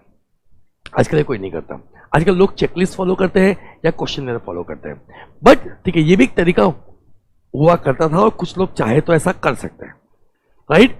तो सर क्या किया आपने उसे नरेशन करने बोला, उसने नरेशन किया, उसको नरेशन को पढ़ के आपने डिसाइड कर लिया भाई सिस्टम अच्छा है कि सिस्टम बुरा है, और उसके हिसाब से आपने अपने प्रोसीजर को डिसाइड कर लिया, राइट। तो what is narrative record? It's a complete, सब कुछ, एंड एग्जॉस्टिव, क्योंकि डिटेल में लिखा गया है बच्चों, it's a complete and exhaustive details of a system as found in operations by auditor. तो जो कंप्लीट एंड एग्जॉस्टिव डिटेल्स है बच्चों सिस्टम का, दैट इज नरेटिव रिकॉर्ड। अब इसका फायदा क्या है? ये फायदा कहां पे आता है बच्चों? ठीक है, चेकलिस्ट और क्वेश्चनर वहां पे काम नहीं आते जहां पे वो काम होता है, जहां पे बच्चों एक प्रॉपरली फ्रेम सिस्टम नहीं है। ठीक है, आप क्वेश्चंस तो बना दोगे जिसके आंसर्स ढूंढ ढूंढ के हमको मालूम पड़ जाएगा सिस्टम अच्छा है कि बुरा है, बट जहां प्रॉपरली फ्रेम सिस्टम ही नहीं है, ठीक है, वहां पे क्वेश्चंस कैसे बनाओगे? वहां तो आपको हर चीज को नरेट करना पड़ेगा, चेक करना पड़ेगा, राइट। नंबर 2 इज बच्चों, it is suitable for small business. Logic वही है कि भाई स्मॉल बिजनेस में भी प्रॉपर सिस्टम नहीं होता, राइट।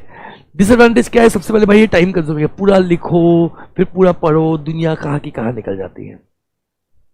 दूसरा पॉइंट है बच्चों, पूरा पढ़ने के बाद में वीकनेस आइडेंटिफाई होता है, मतलब इससे वीकनेस इजीली आइडेंटिफाई नहीं होता कि सिस्टम में गलती कहां का है, वो तो पूरा पढ़ने के बाद हमको मालूम पड़ेगा बच्चों।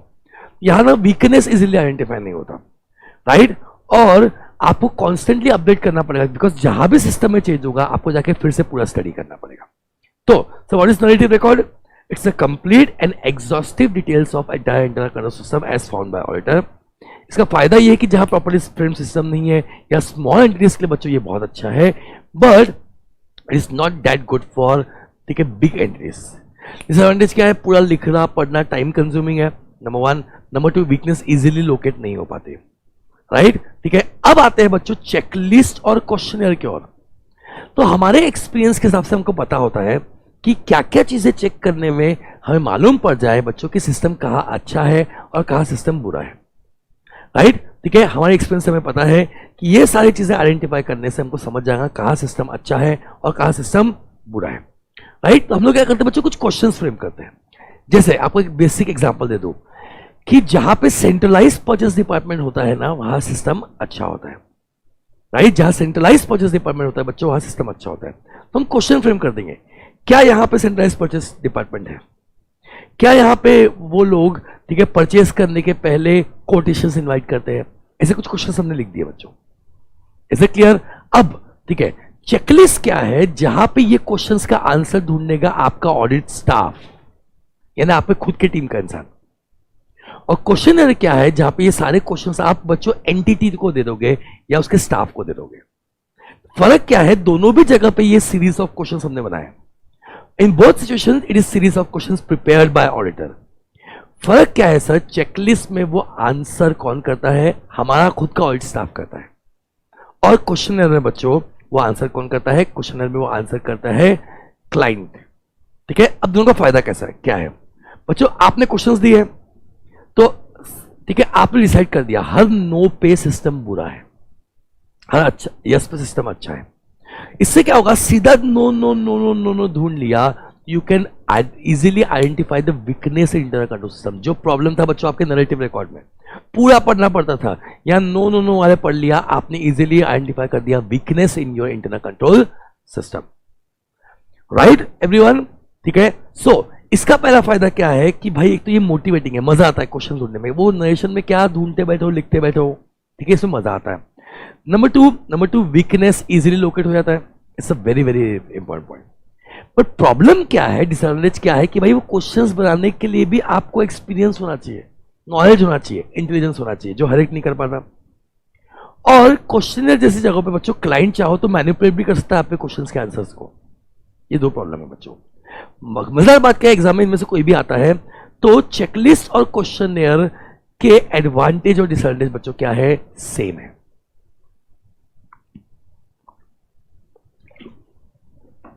इसके एडवांटेज और डिसएडवांटेज क्या है बच्चों? सेम है। अब लास्ट पॉइंट क्या है? Flow chart. फ्लो चार्ट में क्या हो गया? आपने पहले में से कोई भी यूज किया, नैरेटिव रिकॉर्ड, चेकलिस्ट, क्वेश्चनर, उसके हिसाब से बच्चों आपने बताया क्या किया। देखो ऐसे आपने एक चार्ट बना दिया, ऐसा आपने एक चार्ट बना दिया, ठीक है, लिखा परचेज, सेल, कैश, स्टॉक, और तीनों में से कोई मेथड आपने यूज किया, बट उसके हिसाब से हमने एनालाइज किया कि सिस्टम अच्छा है कि बुरा है, ऐसे रैंकिंग दे दिया 1 से लेके 10 तक। Is it clear? और आपने फ्लोचार्ट बना दिया, हाँ ये 5 है, इसका सिस्टम बहुत ही बकवास है, ये 1 है, कैश का सिस्टम बहुत अच्छा है, ये 10 है। ठीक है बच्चों, आपने ऐसे क्या कर दिया? फ्लोचार्ट बना दिया।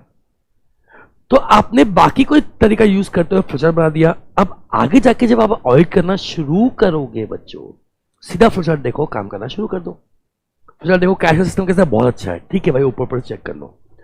सेल का सिस्टम क्या है? बहुत ही बुरा है भाई, वेटर में चेक करना पड़ेगा। तो कहीं ना कहीं फ्लो चार्ट भी is a tool to evaluate your internal control system. ठीक है, ये अकेले में वर्क नहीं करता, कोई ना कोई पहले के 3 टूल आपको यूज करने पड़ेंगे, उसके साथ में आपको फ्लो चार्ट करना पड़ेगा। पर फ्लो चार्ट में हमने क्या किया, अगर आपने क्वेश्चन देखा, ठीक है, फ्लो चार्ट में हमने क्या किया? It's a graphical presentation of each part of internal control system. Graphical present किया सेल को, परचेस को, यानी each part of internal control system. फायदा क्या है? It's a concise presentation, easily understandable, and आपको बर्ड आई व्यू मिल जाता है, पूरे सिस्टम का एक ओवरव्यू मिल जाता है। प्रॉब्लम बच्चों वहां पे अभी भी रही कि वीक टाइम कंज्यूमिंग है फ्लो चार्ट बनाना बच्चों, यहां भी वीकनेस इजीली लोकेट नहीं हो सकती। तो फर्स्ट वाले पार्ट में और लास्ट वाले पार्ट में बच्चों वीकनेस इजीली लोकेट नहीं हो जाती। वही फायदा है चेकलिस्ट और क्वेश्चनर में, इसलिए वर्ल्ड में अभी सबसे ज्यादा कॉमनली यूज होता है बच्चों क्वेश्चनर, या कॉमनली यूज होता है आपका चेकलिस्ट। Okay done. चलो नाउ नेक्स्ट पॉइंट। ठीक है सर, इतनी बातें कर ली, what are the benefits of evaluation of internal control system. ठीक है, आप इंटरनल कंट्रोल सिस्टम इवैल्यूएट कर रहे हो, उससे आपको फायदा क्या हो रहा है? What are the benefits of evaluation of internal control system? Very very very important question, I feel बच्चों एग्जाम पॉइंट ऑफ व्यू से बहुत जरूरी है। नंबर वन, ठीक है, इंटरनल कंट्रोल सिस्टम को समझने से बच्चों फायदा क्या होता है? फर्स्ट पॉइंट, इससे हमको हर चीज की रिलायबिलिटी मालूम पड़ती है कि जो रिपोर्ट्स जनरेट हुई है, जो रिकॉर्ड्स जनरेट हुए हैं, जो भी सर्टिफिकेट्स बने बच्चों, ये कितने रिलायबल है। सिस्टम अच्छा है तो मतलब रिपोर्ट्स जो से जनरेट होंगे वो रिलायबल होंगे। Number 2, it will help us to locate misstatements यानी एरर्स और फ्रॉड्स। ठीक है, सिस्टम बुरा है यानी यहाँ गलतियों के चांसेस ज्यादा है, तो यहाँ पे आपको और चेक करना पड़ेगा ताकि आप लोकेट कर सको एरर्स या फ्रॉड होने के chances. Number 3, this will also help in location of weakness in internal control system and suggestions to improvement. आपको वीकनेस मालूम पड़ गया और बच्चों आप सजेशन दे सकते हो कि इसे इंप्रूव कैसे करना है, इसलिए आप इवेल्युएट करते हो। ठीक है, नेक्स्ट पॉइंट है बच्चों, ठीक है, we need it also helps in deciding कि इंटरनल ऑडिट फंक्शन जो है आपका वो कितना इफेक्टिव है। आपका इंटरनल ऑडिट फंक्शन कितना इफेक्टिव है, बिकॉज कहीं ना कहीं कंट्रोल सिस्टम के अंदर होता है आपका रिस्क असेसमेंट प्रोसीजर या मॉनिटरिंग प्रोसीजर, वो हम चेक करते हैं, इंटरनल ऑडिट फंक्शन चेक करते हैं, उससे हमें मालूम पड़ता है बच्चों कितना इफेक्टिव है। सर ये जरूरी क्यों है? ये जरूरी इसलिए बच्चों, अगर इंटरनल कंट्रोल सिस्टम इफेक्टिव है, ठीक है, इंटरनल ऑडिट सिस्टम इफेक्टिव है, तो हम इंटरनल ऑडिटर के वर्क को यूज कर सकते हैं एज पर SS 610। हम इंटरनल ऑडिटर के वर्क को बच्चों यूज कर सकते हैं एज पर SS 610, राइट? ठीक है, इसलिए नेक्स्ट, सिस्टम एडिक्वेट है कि नहीं है वो मालूम पड़ जाता है, कई जगह रिपोर्ट करना पड़ता है हमको। It will help us to decide nature, timing and extent of audit procedure, तो हम डे 1 से बोल रहे हैं ये बात को। ठीक है, नेक्स्ट, वो सर्कमस्टांसेस जहां पे ज्यादा अटेंशन की जरूरत है वो हमको मालूम पड़ जाता है, जहां जहां गलतियां होने के चांसेस ज्यादा है बच्चों, वहां पे हमको ज्यादा अटेंशन देना पड़ेगा। एंड कहीं ना कहीं it helps us to decide कि क्या मैनेजमेंट अपनी ड्यूटीज परफॉर्म कर रहा है for execution of transaction, safeguarding of assets, paying of liabilities, जो हमने स्टार्टिंग में देखा था। तो देखो बच्चों कितने सारे जबरदस्त पॉइंट है भाई। हमें इंटरनल कंट्रोल सिस्टम को इवैल्यूएट क्यों करते हैं? बिकॉज बच्चों उसको इवैल्यूएट करने के कई सारे फायदे हैं। फायदे क्या क्या है ये फायदे आपको बताऊंगा बच्चों। रिलायंस आर से है, क्या सिस्टम रिलायबल है कि नहीं, उससे रिपोर्ट जो जनरेट हो रही है वो रिलायबल है कि नहीं। ई से एरर्स एंड फॉल्ट को लोकेट करने में हेल्प करता है। एल से बच्चों लोकेट करने में हेल्प करता है वीकनेस और उसे सॉल्व करने में, ठीक करने में हेल्प करता है। आई से इंटरनल ऑडिट फंक्शन इफेक्टिव है कि नहीं मालूम करने में हेल्प करता है। ए से सिस्टम एडिक्वेट है कि नहीं, क्या और क्या क्या चीजों को करने की जरूरत है वो मालूम पड़ता है। एन से बच्चों नेचर, टाइमिंग, एक्शन डिसाइड करने में हेल्प करता है। सी से those circumstances या situations where you require more attention बच्चों वो मालूम करने में हेल्प करता है। एंड लास्ट पॉइंट ई से टू एंश्योर कि मैनेजमेंट अपनी ड्यूटीज परफॉर्म कर रही है कि नहीं, उसे मैनेज करने में हेल्प करता है बच्चों, राइट? अब बचे हैं हमारे सिर्फ 3 क्वेश्चन और ये हमारा चैप्टर बच्चों कंप्लीट हो जाता है। 3 क्वेश्चन और ठीक है, ये सब हमारा कंप्लीट हो जाना है। First is what is internal audit? बच्चों internal audit is a independent management function है। तो अल्टीमेटली ये काम या रिस्पॉन्सिबिलिटी किसकी है सर? मैनेजमेंट की है। ठीक है, इंटरनल ऑडिटर कर रहा है बट रिस्पॉन्सिबिलिटी किसकी बच्चों? मैनेजमेंट की ही है। So it is a independent management function, independent management function which involves continuous and critical appraisal of functioning of the entity। हम यहां पे क्या कर रहे हैं बच्चों? अप्रेस कर रहे हैं, इवैल्यूएट कर रहे हैं। डेफिनेशन याद कर लेना, बहुत सारे डेफिनेशन से बहुत सारे पॉइंट्स आपके आगे भी सॉर्ट हो जाएंगे। मतलब आपको बहुत सारे क्वेश्चंस के आंसर बच्चों आपको आगे भी सॉर्ट हो जाएंगे इससे। ठीक है, so it's a independent activity which is continuous and critical appraisal on the functioning of the entity. Entity के फंक्शनिंग को इवैल्यूएट कर रहे हैं। क्यों कर रहे हैं सर? ताकि हम इंप्रूवमेंट सजेस्ट कर सके और ऐड कर सके वैल्यू। ठीक है, तो भाई आप इंडिपेंडेंट अप्रेजल एक्टिविटी क्यों कर रहे हो on function of the entity? ताकि आप उस पर सजेशंस दे सके और वैल्यू ऐड कर सके, ताकि स्ट्रेंथन हो जाए। 3 चीजें। नंबर 1 बच्चों गवर्नेंस मैकेनिज्म, गवर्नेंस स्ट्रेंथन हो जाए। रिस्क मैनेजमेंट पॉलिसीज जो है ठीक है वो स्ट्रेंथन हो जाए बच्चों, और internal control system as a whole strengthen हो जाए। तो क्या है ये? It's independent management function. इसमें हम क्या कर रहे हैं? हम अप्रेस कर रहे हैं फंक्शनिंग ऑफ द एंटिटी को। क्यों? ताकि हम इंप्रूवमेंट और ऐड वैल्यू ऐड कर सके। ठीक है, क्या करने के लिए? अल्टीमेट ऑब्जेक्टिव क्या है? To strengthen the overall governance mechanism of the entity. ठीक है, and this strategic risk management and this internal control system. Raghav sir आपने पीडीएफ अभी तक नहीं दी है, मैंने कुछ पीडीएफ दिए हैं, कुछ पीडीएफ में ग्रेजुअली दूंगा। जैसे लॉ के भी कुछ पीडीएफ मैंने पहले दिए थे, कुछ ग्रेजुअली दिया, मैंने अभी 2 दिन पहले सारे पीडीएफ दे दिए बच्चों को। ओके, तो ग्रेजुअली, ठीक है, जैसे इसका पीडीएफ मैं आपको इसके बाद दे दूंगा। तो इट डिपेंड्स कि वो पीडीएफ मेरे हिसाब से सही है कि नहीं, देने लायक है कि नहीं। मुझे लगता है तो मैं देता हूँ, नहीं लगता तो मैं वेट करता हूँ। ओके, बाकी डिटेल में पीडीएफ चाहिए, सब चाहिए, हर चीज़ एकदम परफेक्ट चाहिए, सिस्टमैटिक चाहिए। तो आपको पता है आपको क्या करना है, आपको रेगुलर क्लासेस ज्वाइन करना है। बोलना अच्छा नहीं लगता मुझे, बट ठीक है। एनीवेज, फिर सर इंटरनल ऑडिटर सेक्शन 138, ठीक है। इंटरनल ऑडिटर कहाँ पे, इंटरनल ऑडिट कहाँ कहाँ एप्लीकेबल है, कहाँ कहाँ एप्लीकेबल नहीं है, ठीक है। ये हम लोग लॉ में भी देख चुके हैं। अगर प्रीसीडिंग ईयर में 4 में से एक कंडीशन फुलफिल हो रही है, निमोनिक के बच्चों टॉप TOPD, अगर आपका टर्नओवर 200 करोड़ या उससे ज्यादा है, आपका outstanding loan from banks 100 crore या उससे ज्यादा है, देखो P से आपका पेड कैपिटल 50 करोड़ या उससे ज्यादा है, या D से आपका डिपॉजिट 25 करोड़। देखो बच्चों कैसे क्या, 200, 100, 50, 25। निमोनिक क्या है, top TOPD, top turnover 200 crore या उससे ज्यादा है, उससे आउटस्टैंडिंग लोन 100 करोड़ या उससे ज्यादा है, इससे पेड कैपिटल 50 करोड़ या उससे ज्यादा है, या D से बच्चों डिपॉजिट 25 करोड़ या उससे ज्यादा है। ये हो गया unlisted public company. Listed company पे इंटरनल ऑडिटर हमेशा एप्लीकेबल है। अनलिस्टेड पब्लिक कंपनी में 4 में से एक कंडीशन फुलफिल होनी चाहिए।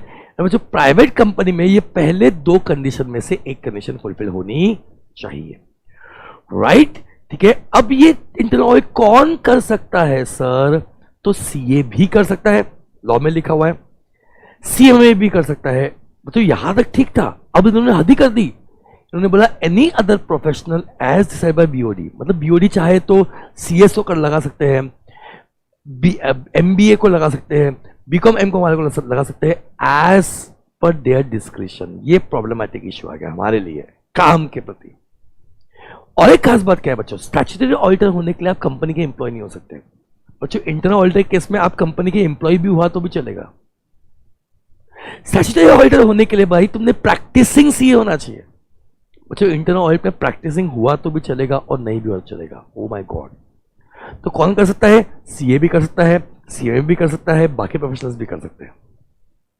इज इट क्लियर, चाहे वो कंपनी के एम्प्लॉय भी हुआ तो भी चलेगा, और बच्चों प्रैक्टिसिंग हो या ना हो तो भी चलेगा। प्रॉब्लम तो कंपनी के ऊपर डिपेंड करता है।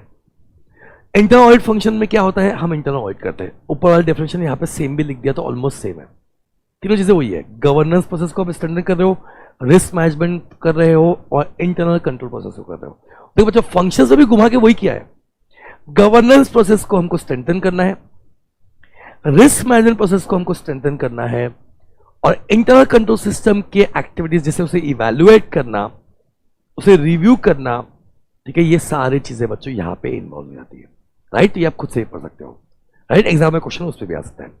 डन, तो this was all about our chapter number 4। मैंने आपको बहुत अच्छा एग्जॉस्टिव रिवीजन करा दिया बच्चों चैप्टर नंबर 4 का, ठीक है। आई होप आपको ये लेक्चर पसंद आया हो, ठीक है। अगर लेक्चर पसंद आया बच्चों तो लेक्चर को लाइक करना मत भूलना सबसे पहले। सेकेंड इंपॉर्टेंट पॉइंट मैं आप लोगों को बता दूं कि सिंस मंडे को बच्चों हम लोगों का एक इवेंट है, अनअकैडमी का एक इवेंट है, ठीक है, गुड़गांव में, राइट, जहां जितने भी हमारे अचीवर्स है बच्चों, सारे अचीवर्स को हम लोग फेलिसिटेट कर रहे हैं। यस, तो कल और परसों I will not be available for taking any session, but I promise you Tuesday को हम लेने वाले बैंक ऑडिट, और ट्यूसडे से बैक टू बैक बच्चों हमारे सेशंस हैं। ओके, ट्यूसडे से बैक टू बैक हमारे सेशंस रहेंगे। एक वीक में हम मैक्सिमम चीजें कंप्लीट करने की कोशिश कर लेंगे। एक वीक पकड़ लो, ट्यूसडे से ट्यूसडे में मैं पूरा ऑडिट रिवीजन कंप्लीट कर दूंगा, और फिर बाकी सारी चीजों पे वर्क करूंगा। बाकी सर अनअकैडमी मैंने पहली बात किया था कि फ्री सेशंस तो हम बच्चों प्रोवाइड करते हैं, बट अनअकैडमी को आप चूज कर सकते हो फॉर योर रेगुलर क्लासेस। क्यों? क्योंकि बच्चों अनअकैडमी ने CA जगत में ना जलजला लेके आ गया है। Auto subject at a very reasonable price, उसमें फ्लेक्सिबिलिटी है, ठीक है। सब्सक्रिप्शन आप 3 महीने से लेके 24 मंथ तक ले सकते हो।